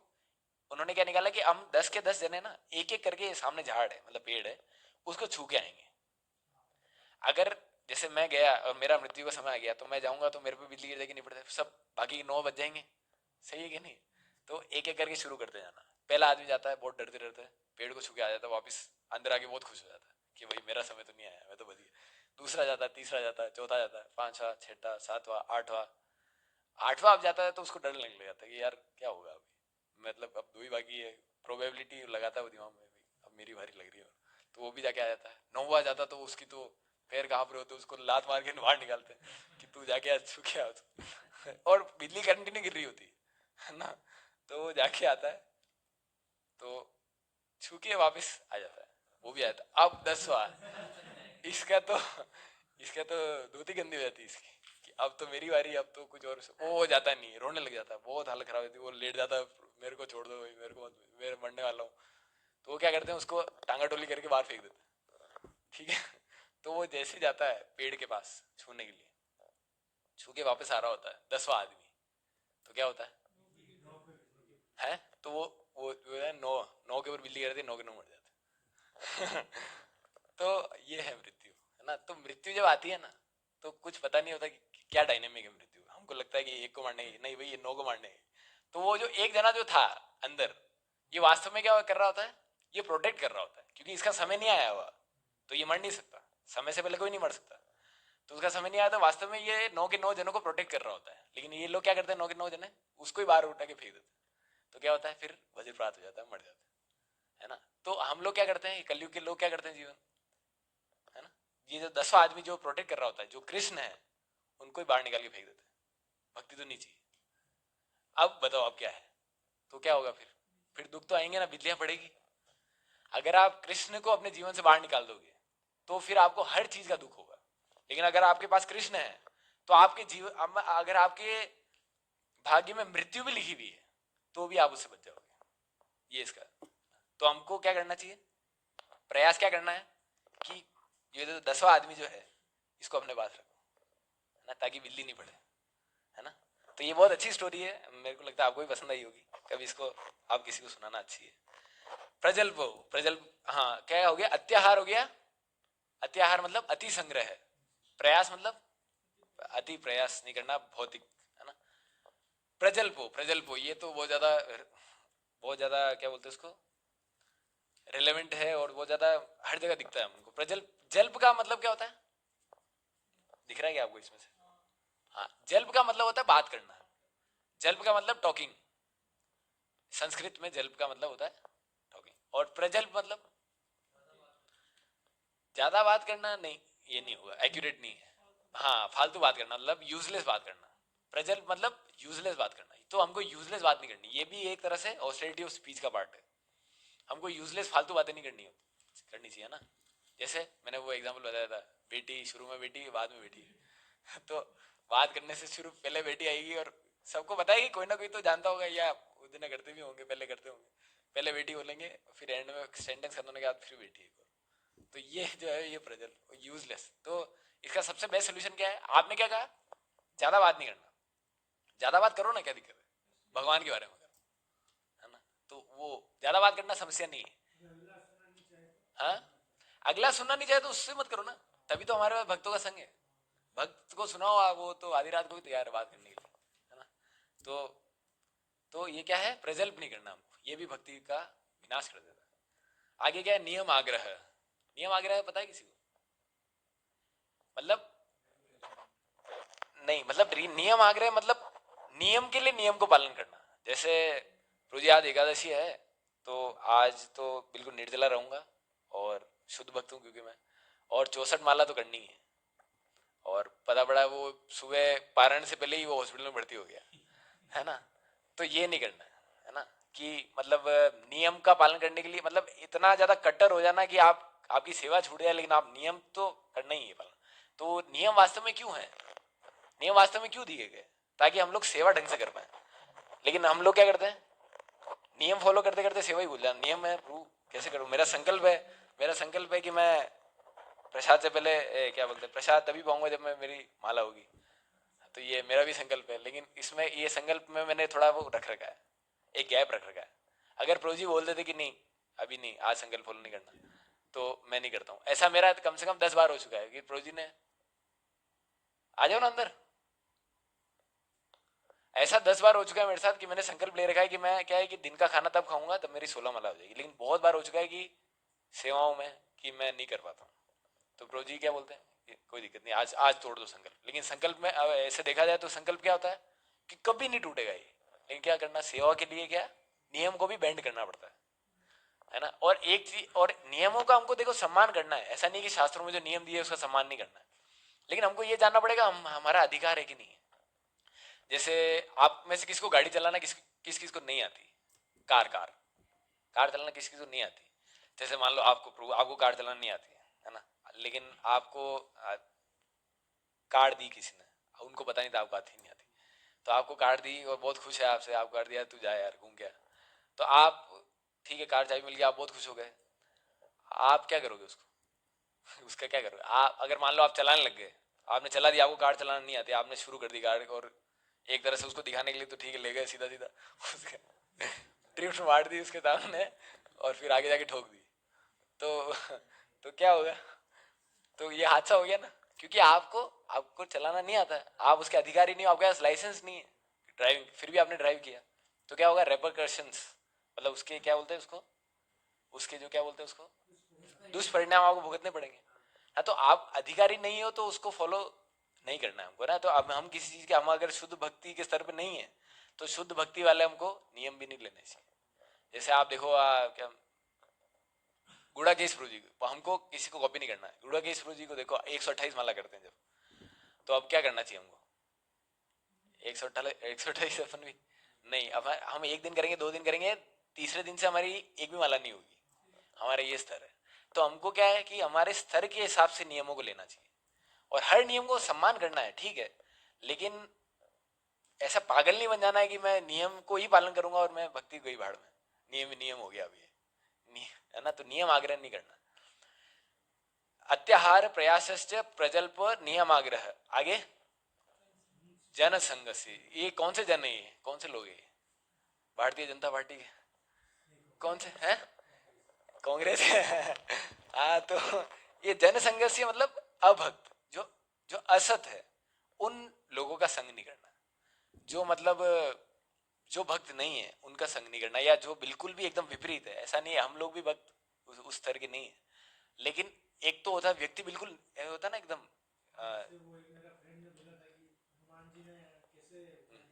क्या, हाँ, ये ऐसे जो डाउट करने वाले लोग हैं, जिनको मतलब आत्मघाती जो लोग हैं, इन लोगों का संग नहीं करना, जिसको मतलब नफरत है, मतलब इस सनातन धर्म और ये विचारों से, अब जिसको कोई मतलब नास्तिक एक तरह से, जिसको भगवान में कोई विश्वास ही नहीं है, उनका संग नहीं करना, क्योंकि वो क्या करेगा, आप तो उसको इन्फ्लुएंस नहीं कर पाओगे, क्योंकि हम इतने बड़े भक्त नहीं है, लेकिन वो आपको कर देगा, वो आपको जरूर आपको नास्तिक बना देगा, और वो आपको जरूर नर्क लेके जाएगा, है ना। तो उन लोगों का संग नहीं करना, संग किनका करना चाहिए? ज्यादा से ज्यादा भक्तों का संग करना चाहिए। इसलिए हम लोग प्रयास करते हैं कि बेस पे कम से कम, बहुत जने बोलते हैं कि हम लोग क्लास में नहीं आ पाएंगे, लेकिन भाई क्लास में नहीं तो कम से कम प्रसाद लेने तो हो, क्योंकि हम लोग क्या, हमारा फोकस ये नहीं कि हम क्लास देना, हमारी क्या औकात है क्लास देने की, लेकिन फोकस हमारा ये है कि भक्तों का जितना संग रहेगा ना, उतना हम लोग भक्ति में आगे बढ़ पाएंगे। वरना बाहर देखो दुनिया बहुत खराब है, मैंने बताया ना, बेटी बेटा ही चलता है बाहर, और बाहर कोई लोग मिलेंगे नहीं आपको, है ना। बाहर अब यहाँ पे हमारा संबंध होना चाहिए भक्तों से, है ना। जन संघर्ष, और फिर आगे लौल्यम, लौल्यम मतलब क्या? लालच, आर्डेंट लॉन्गिंग और ग्रीड, आर्डेंट मतलब तीव्र, बहुत ज्यादा, तो बहुत ज्यादा लोभ नहीं होना चाहिए किसी चीज का, है ना। ये लोभ भी क्या है, भक्ति को उखाड़ देता है। तो लोभ, मैंने बताया ना कि हमको ये विश्वास होना चाहिए कि भगवान मेरी रक्षा करेंगे, अवश्य राखीबे कृष्ण विश्वास से पालन, ये विश्वास होगा तो आप में लोभ नहीं आएगा, है ना। तो ये विश्वास होना चाहिए, और लोभ से दूरी बनाए रखनी चाहिए। तो ये जो 6 चीजें हैं, ये भक्ति को डिस्ट्रॉय कर देती है। तो ये हमारे वैसे, और यार वो ज्यादा टाइम हो गया, तो अब 2 श्लोक तक ही रखते हैं, इसको एक बार रिवाइज कर लेते हैं दोनों को, है। तो मेरे साथ साथ बोलना, मेरे पीछे रिपीट मत करना, मेरे साथ साथ बोलना, ताकि आपको ये याद होने चाहिए, है ना। ये श्लोक आपको याद रहेंगे तो अप्लाई कर पाओगे, है ना, बाकी ये अप्लाई कभी नहीं होंगे। यार ये मेरा लैपटॉप हैंग करने लग जाता है यार, पता नहीं क्यों, ये प्रोजेक्टर में समस्या है। ठीक है, मेरे साथ साथ बोलना है ना। वाचो वेगम मनस क्रोध वेगम, जिह्वा वेगम उदरुपस्थ वेगम, एतान वेगान यो विषयेत धीरा, सर्वामपि मां पृथ्वीं सशिष्यात्। वाचो, फिर आगे वेग, वेग 6 वेग, वाचो मनसा क्रोध, जिह्वा उदर उपस्थ, जिह्वा उदर उपस्थ, वाचो और मनसा अंदर, और क्रोध भी अंदर, सब अंदर ही भरा हुआ है यार, है ना। तो और दूसरा क्या है, एक मिनट, ये क्या हो रहा है यार,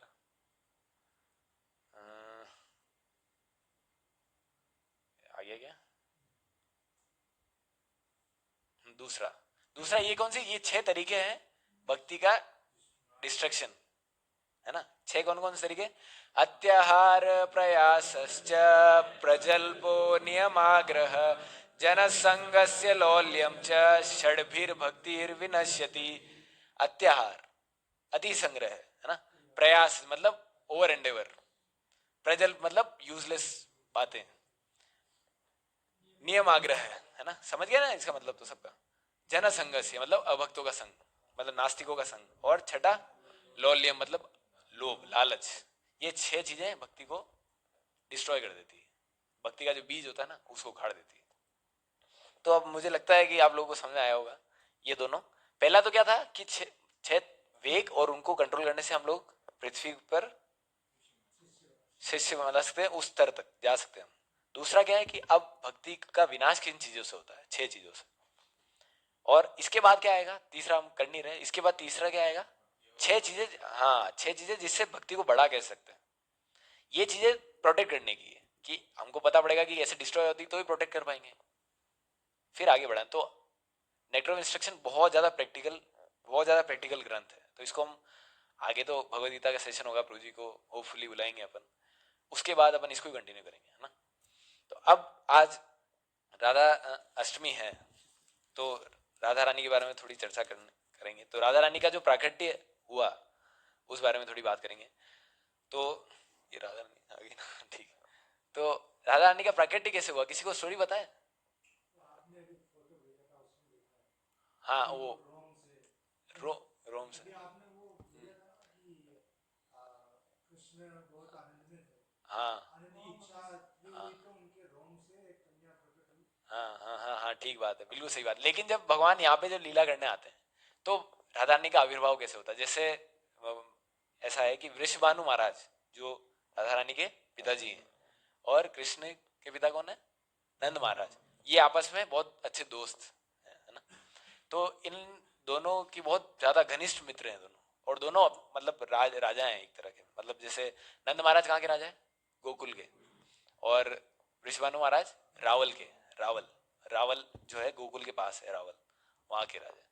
तो ये दोनों बहुत मतलब गहरे मित्र थे। लेकिन इनिशियली ये लोग यहाँ पे नहीं रहते थे, ये लोग यहाँ पे यमुना किनारे क्यों आए रहने के लिए, क्योंकि इन लोग इनकी कोई संतान नहीं थी। तो इन लोगों ने क्या किया कि यमुना महारानी की कृपा होगी तो हमको संतान प्राप्त होगी। तो ये लोग यमुना किनारे आके बस गए, रावल और गोकुल में। तो भाद्रपद मास की अष्टमी पे भगवान का जन्म होता है ना। और उसके 2 हफ्ते बाद क्या होता है, राधा रानी का प्राकट्य होता है। 2 हफ्ते बाद अष्टमी की तिथि पे राधा रानी प्रकट होती है। राधा रानी प्रकट कैसे होती है, हाँ राधा रानी ऐसे नहीं कि वैसे जैसे नॉर्मल जो हम लोग जैसे होते हैं ना गर्भ से निकलते हैं, वैसे नहीं निकले। राधा रानी एक ऋषभानु महाराज एक तालाब था वहां पे स्नान करने जाते हैं। तो स्नान करने जाते हैं तो वहां पे देखते हैं कमल है, गोल्डन, गोल्डन कलर का कमल खिला हुआ है, बहुत सुंदर, उसमें से बहुत ज्यादा गोल्डन तेज निकल रहा होता है। तो विश्वानु महाराज देखते हैं और वो बोलते हैं कि इससे सुंदर चीज मैंने आज तक पूरे ब्रह्मांड में कहीं नहीं देखी। उसके पास जाते हैं तो उस कमल के अंदर एक बहुत छोटी बालिका होती है, वो होती है राधा रानी। तो वो बोलते हैं कि इस अब ये कमल इसके सामने कुछ नहीं है, इतनी सुंदर बालिका, राधा रानी इतनी सुंदर थी, बहुत ज्यादा सुंदर। तब तक कांचन गौरांगी, कैसा कॉम्प्लेक्शन था राधा रानी का, हाँ पिघले हुए सोने का कॉम्प्लेक्शन था राधा रानी का, और तेज था एकदम गोल्डन, जैसे तपते हुए सोने में से निकलता ना वैसा। तो इतनी सुंदर बालिका, और कमल के ऊपर, कमल के बीच में लेटी हुई थी। तो ब्रह्मा जी प्रकट होते हैं, ब्रह्मा जी बोलते हैं कि आपने जो पूर्व जन्मों में आपने जितनी तपस्याएं करी, इतनी भक्ति करी, उसका फल आपको ये प्राप्त हुआ है। स्वयं भगवान की हलादिनी शक्ति, हलादिनी शक्ति मतलब अंतरंग शक्ति आपकी पुत्री के रूप में प्रकट हुई है। तो वो बहुत ज्यादा खुश हो जाते हैं, बहुत ज्यादा। तो उनको राधा रानी को लेके वो घर पे जाते हैं। तो क्या हो रहा होता है कि राधा रानी कुछ बोल नहीं रही होती, ना तो बोल रही होती है ना आंख खोल रही होती है, कुछ नहीं, बिल्कुल मतलब ऐसे, हाँ कुछ बोलती भी नहीं है, कुछ सुनती भी नहीं है, और कुछ मतलब एक तरह से गूंगे होते हैं ना, गूंगे बच्चे उस तरह से, और कुछ आंखें भी नहीं खोलती। तो नारद मुनि प्रकट होते हैं वहां पे। नारद मुनि वो ऋषभानु महाराज बोलते हैं कि आप कृपा करेंगे, भक्तों की कृपा होगी तो कुछ, मेरी जो पुत्री है कुछ बोलती नहीं है, कुछ रिस्पॉन्स नहीं देती है, कुछ आंखें भी नहीं खोलती है, आपकी अगर कृपा होगी तो कुछ हो पाएगा। तो नारद मुनि बोलते हैं कि ठीक है चलो मैं कुछ करता हूँ। कहाँ पे है, कहाँ पे है, मतलब आपकी पुत्री कहाँ पर है? तो वो कमरे के अंदर। तो बोलते ठीक है मैं अकेले ही जाऊंगा, आप मत आना। तो वो ऋषभानु महाराज हॉल में होते मान लो, और वो कमरे में जाके शटर बंद करके वो साष्टांग दंडवत प्रणाम करते हैं नारद मुनि। राधा रानी को कि मैं आपको क्या आशीर्वाद दूंगा, आपसे जिनसे मतलब भक्ति का जो भक्ति की कृपा मतलब भक्ति मूर्ति है राधा रानी, मतलब भक्ति जो हम बोलते हैं ना, भक्ति भक्ति भगवान की भक्ति डिवोशन, पूरा जो उसका पर्सोनिफिकेशन वो है राधा रानी। महाराज बता रहे थे, हाँ मतलब महाराज बता रहे थे राधा रानी के सर से लेके नख नख तक, सिक्स से नख तक क्या एलिमेंट की बनी है राधा रानी? भक्ति, भगवान के प्रति प्रेम की, भगवान के प्रति जो प्रेम है ना उस वो है एलिमेंट। हमारा क्या एलिमेंट है? पंच तत्व है ये, क्या बोलते हैं उसको, जल अग्नि वायु आकाश, इससे बने हुए हम लोग। राधा रानी किससे बनी हुई? भगवान के प्रेम से, भगवान के प्रेम से उनका शरीर बना हुआ है। अब देख लो उनका लेवल क्या हुआ। तो फिर नारद मुनि, क्योंकि लीला करनी थी, नारद मुनि विश्वानु महाराज को क्या बोलते हैं कि आप एक ऑर्गेनाइज करो, जैसे जैसे क्या बोलते हैं फेस्टिवल, राधा रानी का प्राकट्य हुआ तो ऑर्गेनाइज करो, सबको बुलाओ, सारे ब्राह्मणों को, आसपास सबके आपके दोस्तों को सब बुलाओ। तो विश्वानु महाराज क्या करते हैं, उनको बुलाते हैं, नंद महाराज उनके दोस्त है, तो नंद महाराज आते हैं फेस्टिवल के लिए राधा रानी के प्राकट्य में, तो कृष्ण भी आते हैं साथ में, है ना। तो कृष्ण आते हैं और राधा रानी के पास जैसे ही आते हैं और जैसे ही उनको स्पर्श करते हैं, राधा रानी एकदम आँख खोलती है, रोने लग जाती है। तो एकदम सब हरी बोल करके सब एकदम खुश हो जाते हैं बहुत ज़्यादा कि राधा, जैसे ही भगवान का स्पर्श होता है कि राधा रानी आंखें खोल देती है और एकदम रोके और फिर हंसने लग जाती है एकदम एक्सप्रेसिव में। तो ये एक पास टाइम है जब भगवान गोलोक में होते हैं, क्योंकि भगवान अनित्य है वहाँ पर, शाश्वत है, शाश्वत काल से गोलोक राधा रानी और भगवान है वहाँ पर। तो जब वो नीचे प्राकट लीला में आते हैं तो राधा रानी की क्या रिक्वायरमेंट होती है, भगवान बोलते हैं कि आप आओ, तो वो क्या बोलती है, क्या चीजें होनी चाहिए तब मैं आऊंगी नीचे, बाकी मैं नहीं आऊंगी। राधा रानी मना कर देती कि मैं नीचे नहीं आऊंगी। हाँ, गोलोक धाम को छोड़ के जाना नहीं चाहती राधा रानी, भगवान की सेवा नहीं छोड़, क्योंकि यहाँ पर भगवान की सेवा नहीं है ना, इसलिए। तो वो क्या रिक्वायरमेंट रखती है भगवान को, अगर यमुना आएगी, अगर गोवर्धन आएंगे, अगर वृंदावन आएगा तो मैं आऊंगी। तो भगवान बोलते कोई दिक्कत नहीं, सारा अरेंजमेंट हमने करा दिया है, एक एक भगवान एक परसेंट सबका हमने भेज दिया नीचे, कोई समस्या नहीं आएगी। और फिर राधा रानी बोलती है लेकिन मैं जब तक आंखें नहीं खोलूंगी, जब तक आपका मुझे दर्शन नहीं होगा, मैं दर्शन करूंगी सबसे पहले तो आपका ही करूंगी। तो ये लीला पूरी करने के लिए राधा रानी एकदम शांत होती है, मतलब कुछ बोलती नहीं, आंख भी नहीं खोलती, भगवान आते तब आंख खोलती है ना। तो राधा रानी का स्तर ये है, मतलब हमारा स्तर क्या है, हम लोग ये बोलने का प्रयास करते हैं कि हम कृष्ण के हैं, लेकिन राधा रानी क्या बोलती है, कृष्ण मेरे हैं। ये डिफरेंस है। तो राधा रानी जो है बहुत एपिटोम है, मतलब मतलब भगवान ऐसे हैं इनकंसीवेबल, मतलब भगवान को कोई समझ नहीं सकता, है ना। और भगवान क्या है, ऑल नॉलेजेबल, भगवान को हर चीज का ज्ञान है। लेकिन भगवान को ये ज्ञान नहीं कि राधा रानी, जैसे राधा रानी के प्रति, मतलब राधा रानी को जितना प्रेम है भगवान से, है ना, भगवान सब जानते हैं, लेकिन भगवान ये नहीं समझ जानते कि भगवान ये राधा रानी को मेरे से कितना प्रेम है, इतना प्रेम है। भगवान जो अनकंसीवेबल है, जो मतलब हर चीज जानते हैं, हर एक एक चीज, एक एक एटम को जानते हैं पूरे ब्रह्मांड में, उन वो ये नहीं पता कर पाते कि राधा ये कितना प्रेम करते हैं मुझसे, है ना। तो इस वजह से इस रस का आस्वादन करने के लिए क्या आते हैं भगवान, नीचे आते हैं, क्या रूप लेके आते हैं? अरे यार, राधा रानी की भक्ति को अनुभव करने के लिए भगवान को रूप लेना पड़ता है, समझने के लिए। क्या, कौन सा रूप है वो? चैतन्य महाप्रभु का। तो साक्षात भगवान राधा रानी का स्वरूप लेके, राधा रानी का भाव लेके नीचे आते हैं कि ये वास्तव में क्या है। मतलब राधा रानी भगवान की सेवा करती है तो भगवान को मतलब इनफाइनाइटली, मतलब बहुत ज्यादा प्लेजर होता है भगवान को, लेकिन उससे भी इनफाइनाइट टाइम्स राधा रानी को प्लेजर फील होता है भगवान को सर्व करके। तो भगवान ये रस आस्वादन करना चाहते हैं कि ये वास्तव में क्या है, मतलब ये क्या है, मतलब क्या पर्सनैलिटी है। तो उसको रस को आस्वादन करने के लिए भगवान को अवतार लेना पड़ता है, जो हमारे चैतन्य महाप्रभु के रूप में भगवान आते हैं, है ना। तो ये है राधा रानी का स्तर है। और राधा रानी के अप्रूवल के बिना भगवान देखते भी नहीं, मतलब अगर राधा रानी को अगर आपने प्रसन्न कर लिया तो भगवान देखेंगे भी नहीं आपको कि हाँ आ जाओ अंदर, कोई दिक्कत नहीं, आ जाओ, गोलोक आ जाओ, कोई समस्या नहीं, राधा रानी के थ्रू आ रहे हो ना, कोई दिक्कत नहीं। लेकिन अगर राधा रानी के थ्रू नहीं आ रहे हो और तो भगवान की तरफ डायरेक्ट जाने की कोशिश कर रहे हो तो क्या होगा? मतलब दो नीतियां होती है, एक होती है रावण की नीति। रावण की नीति क्या होती है? रावण की नीति क्या है कि उसने क्या चाहा, वो सीता को प्राप्त करना चाहता था, लेकिन राम को नहीं चाहते थे, है ना। रावण क्या, सीता को प्राप्त करना चाहता था, राम से कोई लेना देना नहीं था। तो ये वाले लोग क्या होते हैं, ये लोग भी असुर है। और एक नीति क्या होती है, शूर्पणखा की नीति, वो राम को जाती है, सीता से मतलब नहीं है। तो क्या होता है, ये भी क्या है, ये भी असुर है, दोनों मरेंगे, है ना। तो अगर आपको वास्तव में भगवान प्राप्त करने हैं तो आपको ये दोनों को कंजुगल, मतलब कॉन्जुगल जो क्या बोलते हैं उनको, युगल, युगल रूप में जो भगवान श्री श्री राधा कृष्ण है, इनको पूजना पड़ेगा, तब जाके आप वास्तव में गोलोक में एंटर कर सकते हो। अकेले कृष्ण, अकेले राधा, अकेले राधा पे जाओगे तो भगवान तो बहुत प्रसन्न हो जाएंगे, लेकिन राधा रानी प्रसन्न नहीं होगी कि मेरे को क्यों कर रहे हो भाई, मैं क्या हूं, मैं तो कुछ भी नहीं हूं। भगवान को पूजो ना। और भगवान के पास जाओगे तो बोले मेरे पास आके क्या कर रहा है भाई, तेरी क्या औकात, मेरे भक्तों का नहीं हुआ तो फिर मेरा क्या होगा। तो ये ऐसे, तो सबसे बढ़िया बैलेंस बनाने के लिए क्या करना पड़ता है, दोनों को श्री रात। और हमारा तो मूवमेंट ही, भक्ति सिद्धांत महाराज क्या बोलते हैं कि हम लोग कृष्ण भक्त नहीं है, हम लोग राधा रानी के भक्त। और अगर और हम राधा रानी के भक्त हैं इसलिए हम कृष्ण को सबसे ज्यादा प्रिय है। कृष्ण के भक्त कृष्ण को एक बार उनको छोड़ दें, ठीक है कोई बात नहीं, होते बहुत सारे हैं, लेकिन राधा रानी के जो भक्त है उन पर विशेष कृपा करते हैं भगवान। तो आज के दिन पे हमको भगवान राधा रानी से, आज का दिन मतलब भक्तों के लिए बहुत जन्माष्टमी जितना महत्वपूर्ण है। तो राधा रानी से प्रार्थना करनी चाहिए कि हमारा भक्ति में जीवन अच्छा चले, भक्तों का संग मिलता रहे, सेवाएं मिलती रहे, बेस पे करते रहे कुछ तो है ना। तो ऐसा प्रयास करना चाहिए। और आज कोई संकल्प लेना चाहिए, अगर कोई माला नहीं कर रहा है तो आज बेस्ट दिन है ना, कि आज माला शुरू करने का। जैसे आप लोग नए लोग हो तो आप एक माला से आज आज जगन्नाथ जी के पास जाके मंदिर में आज शाम को प्रोग्राम है, आप सब लोग जाना चाहिए आपको सबको, है ना। तो आज सबको प्रार्थना करनी चाहिए राधा रानी से कि आज मैं शुरू कर रहा हूँ आपके पावन मतलब आविर्भाव तिथि पे मैं एक माला आज से करूंगा। एक माला करने में कितना समय लगता है, 7 मिनट। ये सब ट्रेंड लोग 7 8 भी नहीं बोल रहा कोई तो 10 भी मान लो यार, 10 मिनट भी लग रहे हैं तो 10 मिनट लग रहे हैं। ये मतलब बेस्ट बार्गेनिंग है, मतलब बेस्ट यूटिलाइजेशन है। जो हमको ये खराब मशीन मिली है ना, उसका बेस्ट यूज क्या है, और नाम का जप करके यहाँ से निकल जाना, है ना।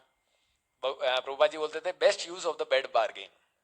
बेड बार्गेन मतलब समझते हो, मतलब बेड बार्गेन क्या है, हमको गोलोक में हमारा शाश्वत जीवन था भगवान के साथ इतना आनंद में, लेकिन हम लोग क्या है, यहाँ पर आए जेल के अंदर भोगने के लिए, ये हड्डी मांस का शरीर लेके नीचे आए, मल मूत्र का शरीर, ये क्या है, बेड बार्गेन है, मतलब बुरा व्यापार है, मतलब गंदा व्यापार है। अब इस गंदे मतलब अब ऐसा क्या करें हम कि इस गंदे जो भी क्या बोलते हैं इसको, बेड बार्गेन से हम लोग क्या बेस्ट चीज मिल जाए हमको, तो क्या है वो, हरे कृष्ण महामंत्र का जप करके यहाँ से निकल सकते। तो आज हम आपको जो भी नए लोग हो, आपको एक माला का संकल्प लेना चाहिए। आज बहुत अच्छा दिन है ना। ठीक है, तो आप यहीं पे विराम देते क्लास को। किसी को कोई क्वेश्चन हो तो पूछ सकते हैं, क्वेश्चन होने चाहिए। हाँ हरे कृष्ण। बिल्कुल।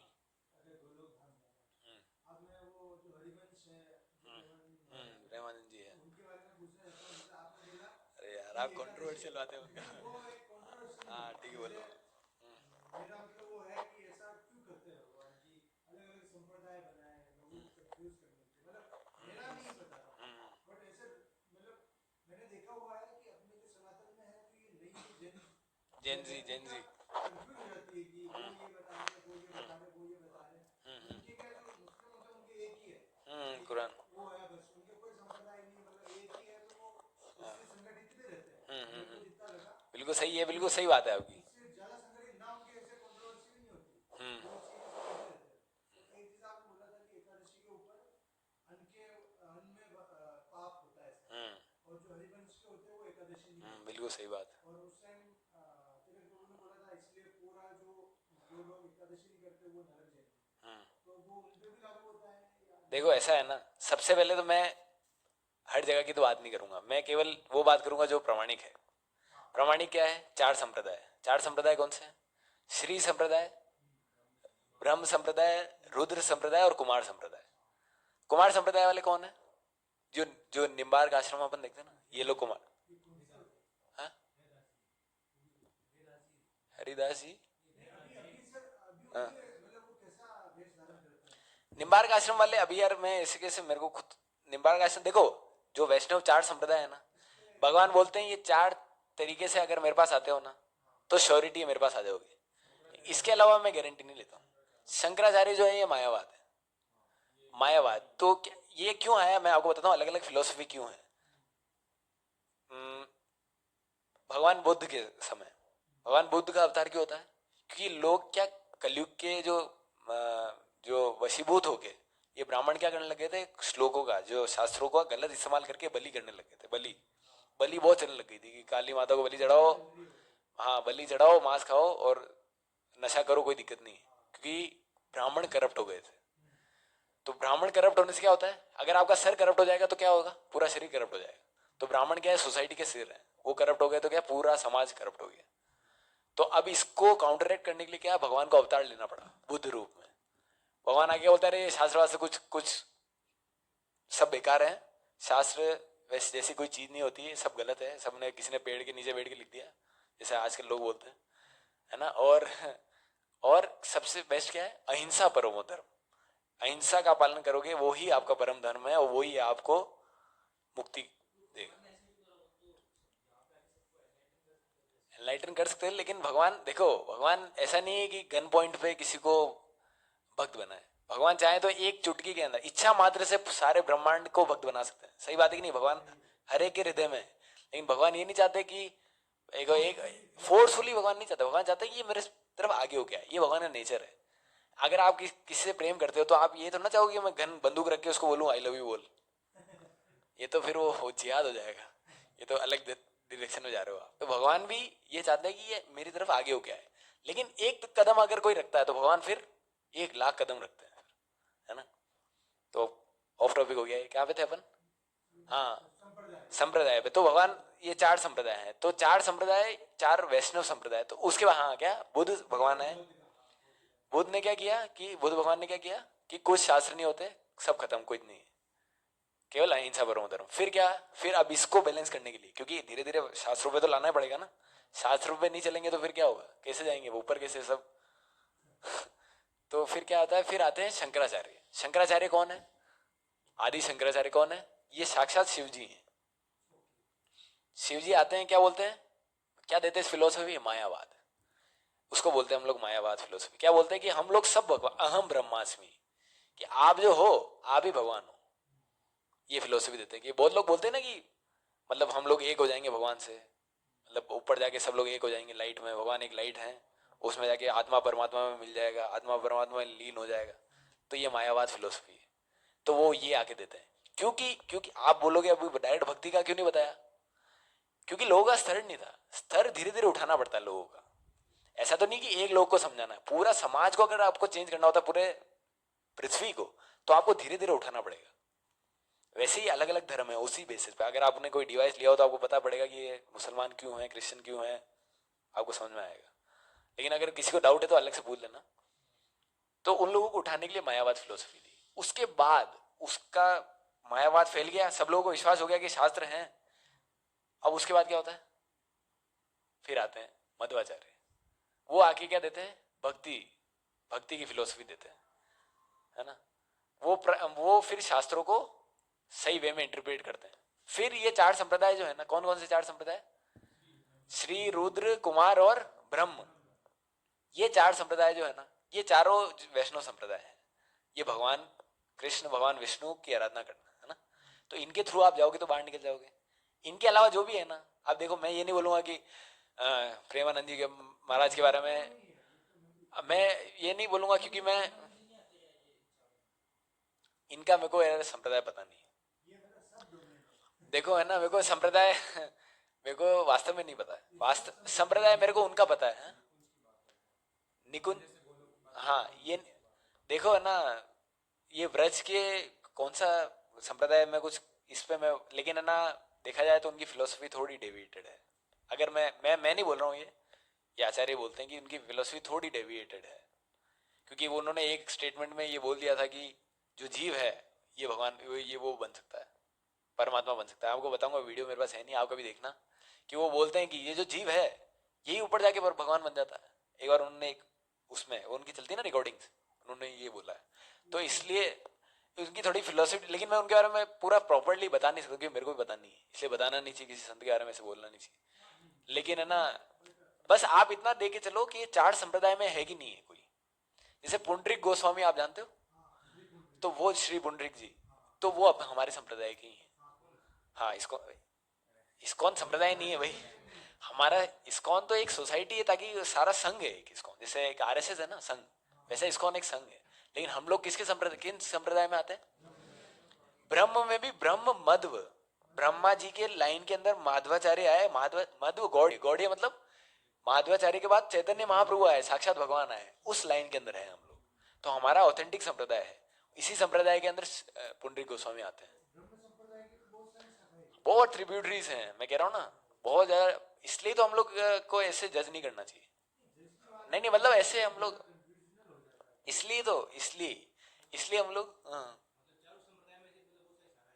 शाखाएं बहुत हैं, बिल्कुल सही बात। लेकिन है ना, अब इसमें भी एक चीज है, बहुत सारी शाखाएं आप पेड़ पे देखोगे तो हर शाखा हरी भरी नहीं होती, बहुत सारी शाखा टूटी हुई भी होती है बीच में से, कोई सूखी हुई भी होती है लेकिन पेड़ पे होती है। बहुत सारी शाखा होती ना कि टूट गई लेकिन अभी भी पेड़ पर लगी हुई है, तो वो टूटी वाली शाखा पे नहीं जाना हमको, है ना। हमको जो शाखा जो हरी भरी है ना, जो बिल्कुल ऑथेंटिक है। शाखा कैसे टूट जाती है कि बीच में अगर ऐसा ऐसा कोई व्यक्ति आ जाता है जो आगे अपने गुरु की बात, हमारे गुरु परंपरा कैसे चलती है, गुरु ने, गुरु से जो सीखा वो आगे बताया, फिर इसने जो सीखा वो आगे बताया, ये गुरु परंपरा। ये जो ब्रेक हो जाती है ना कहीं पे, तो ये शाखा टूट जाती है।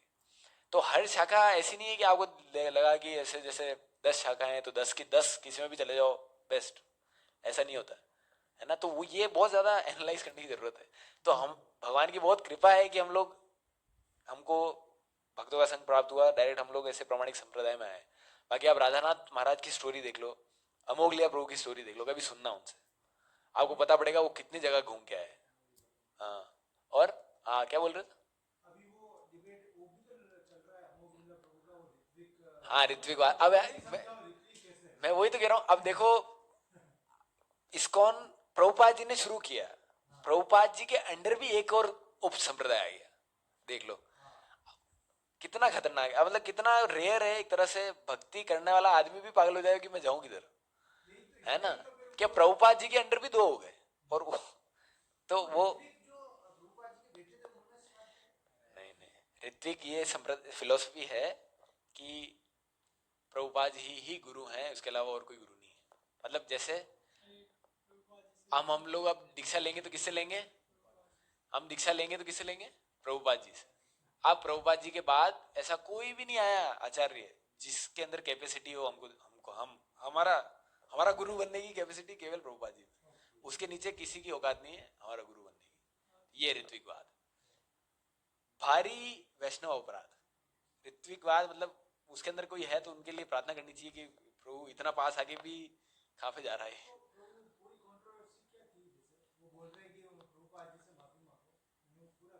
अरे यार, वो क्या थी, हाँ परम अपमान, बहुत भारी अपमान है भक्तों का, बहुत भारी अपमान। तो इसलिए तो अमुकला प्रभु बोलते हैं कि आपको तो शर्म आनी चाहिए, आपको प्रभुपाद जी की टीचिंग्स के बिल्कुल विपरीत जा रहे हो।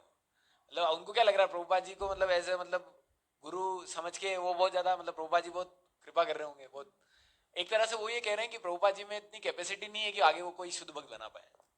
यही बताना चाह रहे हैं ना वो, कि ऐसा कोई प्रभुपाद जी के ऐसे कोई शिष्य नहीं है जो हमको दीक्षा दे पाए। मतलब प्रभुपाद जी के शक्ति पे शक कर रहे हैं एक तरह से, प्रभुपाद जी की भक्ति पे। तो एक तरह से प्रभुपाद जी के प्रति अपराध कर रहे हैं, है ना, बहुत बड़ा। और फिर प्रभुपाद जी से भी क्यों दीक्षा ले रहे हो, डायरेक्ट चैतन्य महाप्रभु से लो ना। फिर प्रभुपाद जी पे क्यों रुक रहे हो, ईश्वरपुरी बात से लो, चैतन्य महाप्रभु के गुरु भाई बन जाओ है ना। ईश्वरपुरी बात से ले लो ना। ईश्वरपुरी बात कौन है, जरा हो ना, क्या। हाँ तो फिर वही है कि फिर प्रभुपाद जी पे भी क्यों रुक रहे हो, ऋत्विकवाद फॉलो करना है आपको। ऋत्विकवाद मतलब प्रभुपाद जी का कोई शिष्य नहीं है। मतलब हम लोग डिसाइड करेंगे कौन गुरु हो, गुरु डिसाइड नहीं करेगा। अब प्रभुपाद जी मान लो उसके अंदर इतने फ्लॉज है ना इस फिलोसफी में, तो ये एक तरह से बहुत ज्यादा अपराधी वो डायरेक्शन में है। तो हमको बहुत मतलब सोच समझ के, अक्षय पात्र हो गया, और ये जो है ना गिव गीता, हरे कृष्णा मूवमेंट, ये जो सारे है ना, ये डिस्गाइज में है। मतलब एक तरह से होता ना कि लोमड़ी शेर के फेस में, वो वाला। हाँ इस्कॉन बेंगलोर तो अब यूज नहीं कर सकते शायद, हाँ इस्कॉन बेंगलोर यूज कर सकते हैं, अभी ये केस इसका ही हुआ था। तो ये बहुत खतरनाक है, लेकिन भगवान की कृपा है हम लोग सही जगह पे हैं, है ना। तो ये हमको बहुत सोच समझ के करना चाहिए जो भी है। भगवान ने क्या किया? देखो भगवान कुछ नहीं करते, भगवान डायरेक्ट फिर आते हैं, परित्राणाय साधुना विनाशाय च दुष्कृताम। भगवान अब कुछ नहीं, भगवान एक बार आ गए ना भाई, और क्या चाहिए? अभी 600 साल पहले तो आगे गए, अब भगवान क्या इधर ही आते रहेंगे क्या? तो भगवान आके चले गए, भगवान गोल्डन एज देके चले गए। मतलब पहले तो ऐसा था कि अगर चैतन्य महाप्रभु नहीं आते ना तो अभी घोर कलयुग शुरू हो जाता, लेकिन महाप्रभु के आने की वजह से अभी 10,000 साल तक भक्ति का बहुत प्रचार होगा। मतलब ऐसा एक प्रिडिक्शन है कि आने वाले समय में, मतलब हम लोग तो चाहे जिए नहीं जिए, 95% of the world population will be Vaishnavs. 95% of the world will be bhakt, मतलब सारे भक्त होंगे 95% ऑफ द वर्ल्ड। आप देख ही लो ना, हो ही रहा है, कितने मंदिर हो गए, कितने सब कुछ हो ही रहा है ना, प्रचार हो रहा है कि नहीं हो रहा है? फिर वो 95 से फिर ये जो 5% लोग जो हैं, ये लोग फिर वापस लाएंगे अपना एरा, फिर घोर कलयुग आएगा। फिर वो जो सारा भागवत में डिस्क्रिप्शन है ना, हाँ कैनिबलिज्म तक जाएगा। हाँ भक्त क्यों जाएंगे? भक्त तो निकल जाएंगे अपना ऊपर।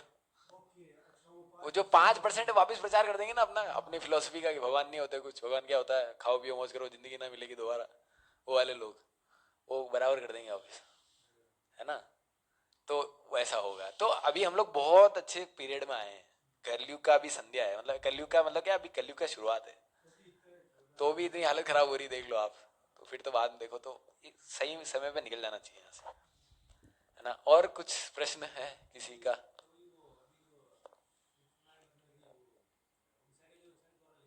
रशिया, उड़ीसा, हाँ हाँ उसकी तो यार मेरे को उसका ऑथेंटिसिटी का मेरे को गारंटी नहीं है, लेकिन हाँ वो मतलब काफी वो प्रिडिक्शन सही होते हैं। हाँ हाँ वो उसके मतलब काफी प्रिडिक्शन सही होते हैं, वो किसी कोई बहुत बड़े एस्ट्रोलॉजर है शायद, उन्होंने लिखी है। हाँ अभी अभी हाँ ये तो फैक्ट है, ये तो अभी गुड़ाकेश गुरु जी ने भी कहा था, ये 2030 के आसपास है ना, बहुत भारी अभी काम होने वाला है, अभी वर्ल्ड वर्ल्ड वॉर होने वाला है। प्रभुपा जी ने प्रभुपा जी ने प्रिडिक्ट कर लिया था ये 100 साल पहले ही ऑलमोस्ट, प्रभुपा जी ने प्रिडिक्ट कर लिया था, नहीं 100 साल तो नहीं यार, 60-70 साल पहले प्रभुपा जी ने कह दिया था कि ये 2030 के आसपास वर्ल्ड वॉर होगा, बहुत भारी बहुत बड़ा। और अभी ऐसा युद्ध होगा ना, बहुत खतरनाक होगा अभी, मतलब मजा आ जाएगा अभी, है मतलब अभी मतलब खाली हो जाएगा। आप देख लो कि मतलब आप देख लो कि मतलब काफी, मतलब वर्ल्ड का पॉपुलेशन है ना, लोग बोलते हैं पॉपुलेशन बढ़ रहा है, पॉपुलेशन वो बराबर हो जाएगा, और फिर भक्ति का प्रचार होगा बहुत ज्यादा ये वॉर के बाद। तो इसलिए हम ये बहुत राइट टाइम है, बिल्कुल एक्यूरेट टाइम पे अपन, न्यूक्लियर बम या कुछ और गिर गया तो बिल्कुल सही टाइम है, आप अभी शुरू कर दो, गारंटी सही रहेगी आपकी, है ना? हाँ हाँ आपकी हाइट कैसे बढ़ गई इतनी? अच्छा अच्छा हाँ हाँ नहीं उनका कोई गुरु नहीं, ऑथेंटिक उस समय काल के लिए ऑथेंटिक है। देखो आपको किधर जाना है उससे मतलब है, देखो यार कैसे समझाऊं आपको, कहाँ जाना है उससे फर्क पड़ता है। आपको अगर क्या बोलते हैं नशा करना है तो आप नशेड़ियों के साथ रहो, है ना? और आपको अगर भक्ति प्राप्त करना है भक्तों के साथ रहो। ऐसा तो नहीं कि वो क्या बोलते हैं नशे वाली जगह है कुछ, या वो थड़ी वड़ी कुछ बंद हो गई, वो भी है अपनी जगह पे। तो ऐसा नहीं कि वो जो शंकराचार्य जो हैं उन मायावाद के जो फिलोसफी को फॉलो कर रहे हैं वो कहीं नहीं जाएंगे, वो लोग जाएंगे लेकिन वो परम पद नहीं है। मतलब जैसे हम लोग क्या का ट्राई कर रहे हैं, गोलोक वृंदावन का, मतलब ये सबसे ऊंची कोई प्राप्त कर सकता है कोई जगह तो वो है। हम्म। नहीं वो लोग नहीं समझ रहे ना, उन लोगों को पता ही नहीं है, उन लोगों को, हम लोगों को कंप्लीट नॉलेज है। अपन को पता है कि भगवान से शरीर से जो तेज निकल रहा है वो भगवान के शरीर से निकल रहा है, तो वो तेज के ऊपर भी तो है। अरे यार मैं आपको बताता हूँ, एक सेकंड रुको, एक सेकंड रुको, साकिब रुको मैं आपको बताता हूँ। नहीं वो इतना इतना डिटेल में नहीं जाऊंगा भाई, वरना मेरे को अब आप आप मारने लग जाओगे मेरे को। देखो ये ब्रह्म ज्योति है, उन लोगों को क्या बताया, उन लोगों को क्या बता मायावाद जो फिलोसफी उन लोगों को क्या बताया कि ये यहाँ पे खत्म हो जाता है, अपन को यहाँ पे जाना है, इधर पहुंच जाएगा।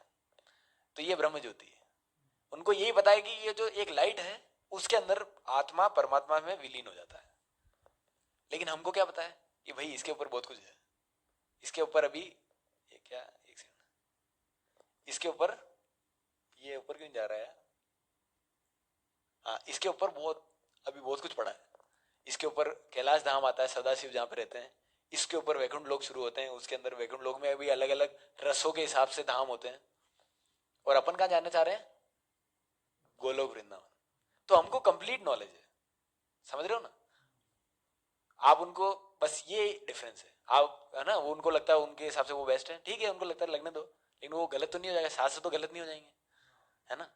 तो हमको कंप्लीट नॉलेज है, बस वो बात है। जैसे अगर कोई मकोड़ा आपके इस पे कुर्ते पे चल रहा है, मकोड़े को क्या लगेगा? किसी वाइट पहाड़ पे मैं चल रहा हूँ, लेकिन आपको क्या लगेगा? दूर से देखना लगेगा ये तो इसकी सेट के ऊपर चल रहा है। तो वो भी गलत नहीं है, वो भी अपने हिसाब से सही तो बोल रहा है कि मैं पहाड़ पे चल रहा हूँ, वाइट पहाड़ पे, नमक के पहाड़ पे। लेकिन कंप्लीट नॉलेज क्या क्या होगी?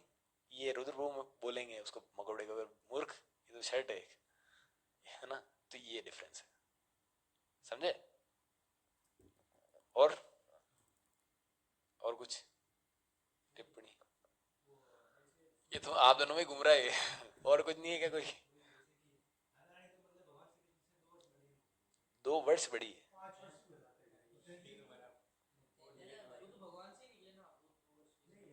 ना ना ना, ये यार ये तो, ये भी जोरदार है यार, ये आप क्या शुरू कर रहे हो यार, 12 तो बज गई है। चलो ठीक है, मैं शॉर्ट में बताता हूँ। देखो भगवान जो है ना, कैसे आए थे, ऐसा नहीं कि हम हमारे जैसे जन्म लिया भगवान ने।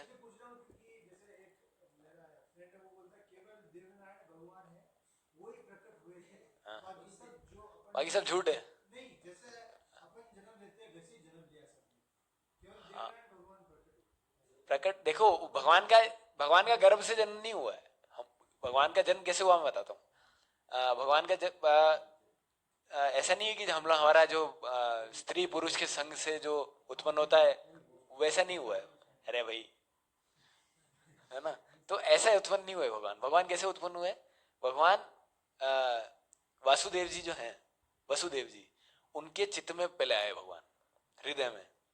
जब भगवान हृदय में आए वासुदेव जी के, तो उनका तेज करोड़ों गुना बढ़ गया। भगवान अगर अंदर आ गए तो क्या होगा? सबसे सुंदर हो गए वो पूरे ब्रह्मांड में। फिर क्या होता है? ये भागवतम का स्टेटमेंट है, बता रहा हूं मैं आपको। उन्होंने दीक्षा दी, किनको? देव की माता को दीक्षा। थ्रू दीक्षा भगवान चेंज किए, मतलब एक हृदय से दूसरे हृदय में गए, देव की माता के हृदय में गए।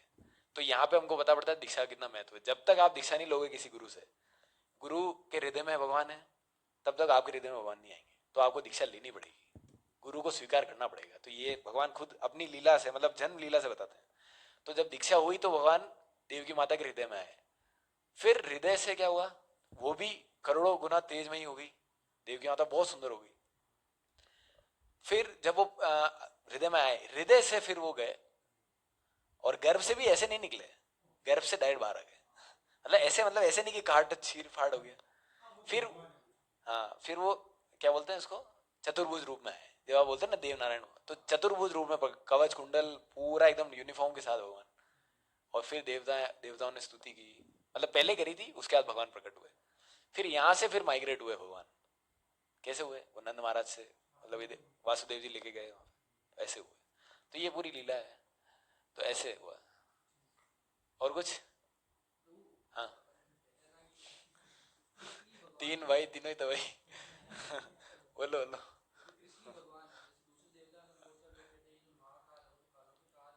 कालो के काल है, ठीक है। देखो भगवान का अर्थ समझो, भगवान क्या है? भगवान बहुत जगह अलग अलग शास्त्रों में अलग अलग टर्म में यूज होता है। भगवान आपके पिता को भी बोल सकते हो आप, है ना? भगवान मतलब एक तरह से, और भगवान का अगर सुप्रीम आप डेफिनेशन देखो तो 6 ऐश्वर्यों में परिपूर्ण जो व्यक्ति है वो भगवान है, वो होते भगवान। तो 6 तरह के ऐश्वर्य होते हैं। देवताओं में कहाँ है भाई? देवताओं में कहाँ है क्वालिटी सारी? इनफाइनाइटली नहीं अभी। मतलब भगवान क्या है? मदन मोहन है। मतलब मदन मतलब काम, काम वासना, मतलब जिसको पूरा, मतलब जिसको शिव जी तक भी नहीं रोक, शिव जी को भी क्रोध आ गया, वैसा काम, उसको भी, काम को भी मोह लेते हैं भगवान। मदन मोहन, मदन मतलब काम, मदन को भी मोहने वाले भगवान है। तो देवताओं का अलग ही रेंज है बिल्कुल। देवता तो जीव है, देवता तो सारे जीव है, भगवान भगवान है। और लेकिन इसमें एक एक्सेप्शन है, जो शिव जी है ना, जो ये वाले, ये जीव में नहीं आते। ब्रह्मा तक भी जीव में आते हैं, लेकिन जो शिव जी है ना, जो यहाँ पे रहते हैं सदा शिव, ये जीव में नहीं आते, ये भगवान ही है।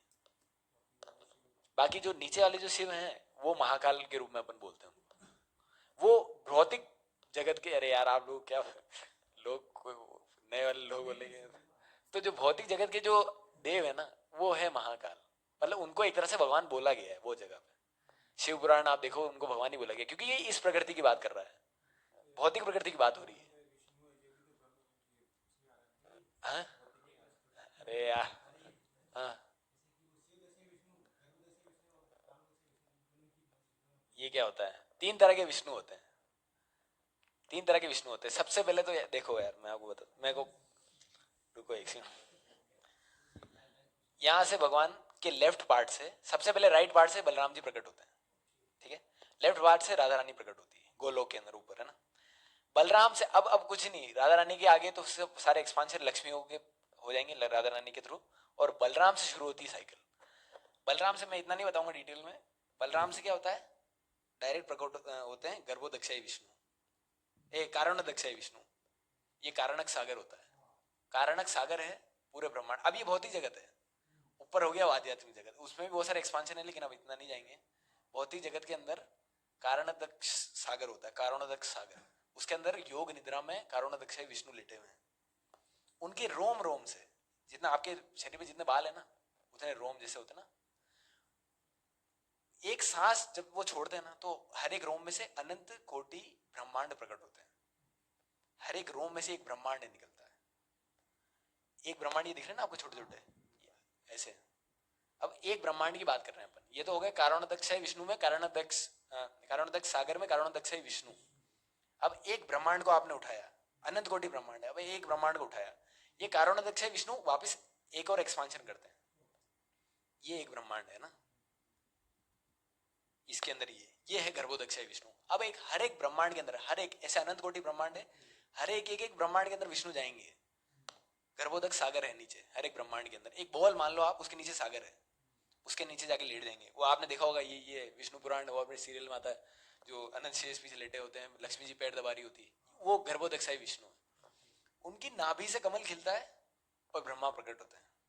और ब्रह्मा क्या करते हैं, तप तप करते हैं, तप करते हैं, और भगवान की कृपा से उनके हृदय में ब्रह्मांड का सर्जन करने का नॉलेज आता है। तब ये सारे 14 लोग बनाते हैं ब्रह्मा, है ना। और अब जब ये सारे लोग बन गए, तो अब ये सारे जीव कहाँ से लाएंगे, जीवात्मा तो भाई ऊपर है ना, जीवात्मा तो शाश्वत है ना, जीवात्मा तो ऐसा तो नहीं कि कोई भौतिक चीज है, जीवात्मा तो भगवान का अंश है। तो जीवात्मा कहाँ से लाए भाई, सॉफ्टवेयर तो बना दिया, लेकिन रन कैसे करें इसको। तो जीवात्मा कहाँ से आएगी, ऊपर से।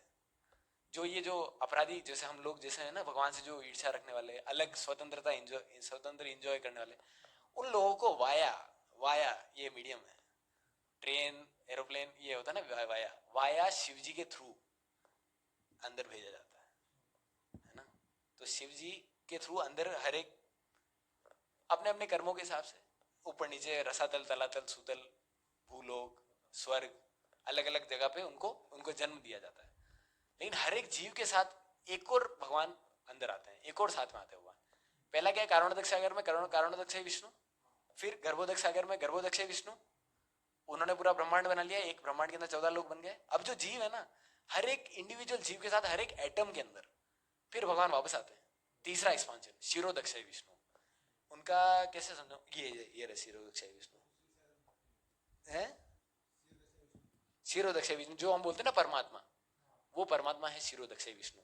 थर्ड एक्सपांशन, ये इधर होंगे यार को, ये क्या हो रहा है, ये रहे शिरोदक्षय विष्णु इस रूप में। ये हमारे परमात्मा में, हम बोलते हैं ना हमारे परमात्मा, ये परमात्मा है। भगवान हर जगह पे हैं, ये वाले भगवान हर जगह पे, हर एक एटम के अंदर, जीव के अंदर नहीं बोल रहा हूं मैं, एटम मतलब ये लकड़ी के अंदर भी है। तो हम बोलते हैं ना कि भगवान कहाँ पे है, हर जगह पे। तो ये ऐसे है भगवान, ये शिरोदक्षय विष्णु रूप के रूप में ब्रह्मांड के हर एक मतलब माइक्रो मिलीमीटर के अंदर है। तो ये है तीसरा एक्सपांशन शिरोदक्षय विष्णु। तो हम लोग ये है, ये ऐसा पूरा देखो, ये है महामाया, ये है शिव जी की पत्नी पार्वती, तो ये है प्रकृति। महामाया क्या है? दुर्गा देवी क्या है? प्रकृति, भौतिक प्रकृति। तो मैंने कहा ना शिव जी के थ्रू वाया मीडियम आते हैं अंदर, तो कैसे आते हैं? कोई संगिनी भी तो चाहिए ना, तभी तो एंटर करते हैं। तो शिवलिंग का यही मतलब यहाँ पे आता है। ये है ब्रह्मांड, मतलब ये महामाया, मतलब समझ रहे हो, ये दुर्गा देवी, इसके अंदर शिव जी आते हैं लेके अपना, शिव जी की कृपा से सारे जीव ऊपर से नीचे आते हैं, तो ये शिवलिंग ये ऐसे बनता है। तो शिव जी को इसलिए बोला जाता है भगवान भौतिक ब्रह्मांड का, क्योंकि उनके थ्रू ही सारे जीव अंदर आते हैं प्रकृति के अंदर। तो प्रकृति के मतलब स्वामी कौन है? शिव जी, भौतिक प्रकृति के। दुर्गा और शिव मतलब पार्वती, शिव पार्वती है ना, तो ये होता है। हाँ तो वो तो देंगे ही ना भाई, अपने पति है तो देंगे ही, मैं तो है ना। अब कोई और क्वेश्चन? हो गया, 3 भाई हो गए तीनों, और किसी का कुछ नहीं था अगली बार? ठीक है भाई, कृपा होगी आपकी। और कुछ क्वेश्चन होता तो पूछ लेते। ये वाला क्या मेरे को भी अच्छा लगता है समझाने में, लेकिन क्या है कि इसमें बहुत सारी चीजें जानने के लिए होती है। मैं कह रहा हूँ इस चार्ट को अगर किसी ने समझ लिया ना, तो उसको पूरे, मैं कह रहा हूँ कुछ भी कंफ्यूजन नहीं है।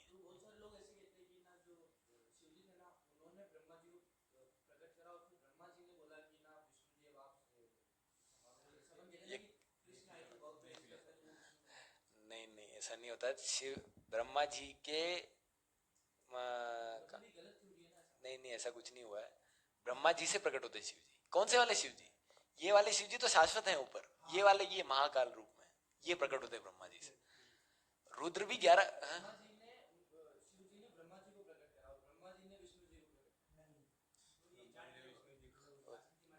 हाँ बिल्कुल आ सकती है व्हाट्सएप पे, लेकिन दिमाग मत खराब कर लेना अपना आप इसके पीछे, है ना। ये काफी कुछ ज्यादा है इसमें। आप ये लेके बैठ गए ये प्रो जी, ये क्या होता है, क्या नाम है, नित क्या नाम है, क्या संधिनी सत्य, ये क्या होता है, बलदेव प्रभु और वो सब, ये लेके मत कर बैठ जाना। प्रद्युम्न अनिरुद्ध, ये एक्सपांशन, ये दिमाग खराब हो जाएगा। हाँ हाँ, नेक्स्ट संडे तो प्रभु गीता के ऊपर है, प्रभु जी देंगे। लेकिन हाँ मैं प्रयास करूंगा इस पे लाने का। ये काफी, ये इसको समझने के बाद कोई डाउट नहीं रहेगा। हम बोलते ना कोई क्या बोल रहा है, कोई क्या बोल रहा है, सनातन धर्म में कोई कुछ नहीं बोल रहा, सब सही है।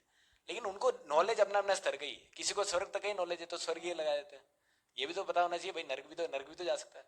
सब कोई मरता है, क्यों स्वर्गीय क्यों लगाते हो, नर्क भी लगा सकते है ना। किसी को स्वर्ग तक का नॉलेज, किसी को कहाँ तक का नॉलेज, किसी शिव जी तक का, किसी को ब्रह्म ज्योति तक का ही पूरा नॉलेज ये है ना। तो वो बात है। ठीक है, तो अभी और मैं नहीं पूछूंगा आगे। ठीक, विराम देते हैं। जगतगुरु श्रील प्रभुपाद की जय, उपस्थित गौर भक्ति वृंद की जय, निताय गौर प्रेमानंदे हरि हरि बोल। धन्यवाद बहुत बहुत आपका। अब कीर्तन आपकी शक्ल तो नहीं लग रही, इसमें शुरू करो कीर्तन शुरू। 12-11 हो गए। हाँ? तो अब कीर्तन शुरू करते हैं ना। ये कौन सेट, एक बार युवराज प्रभु को बुला लो बस।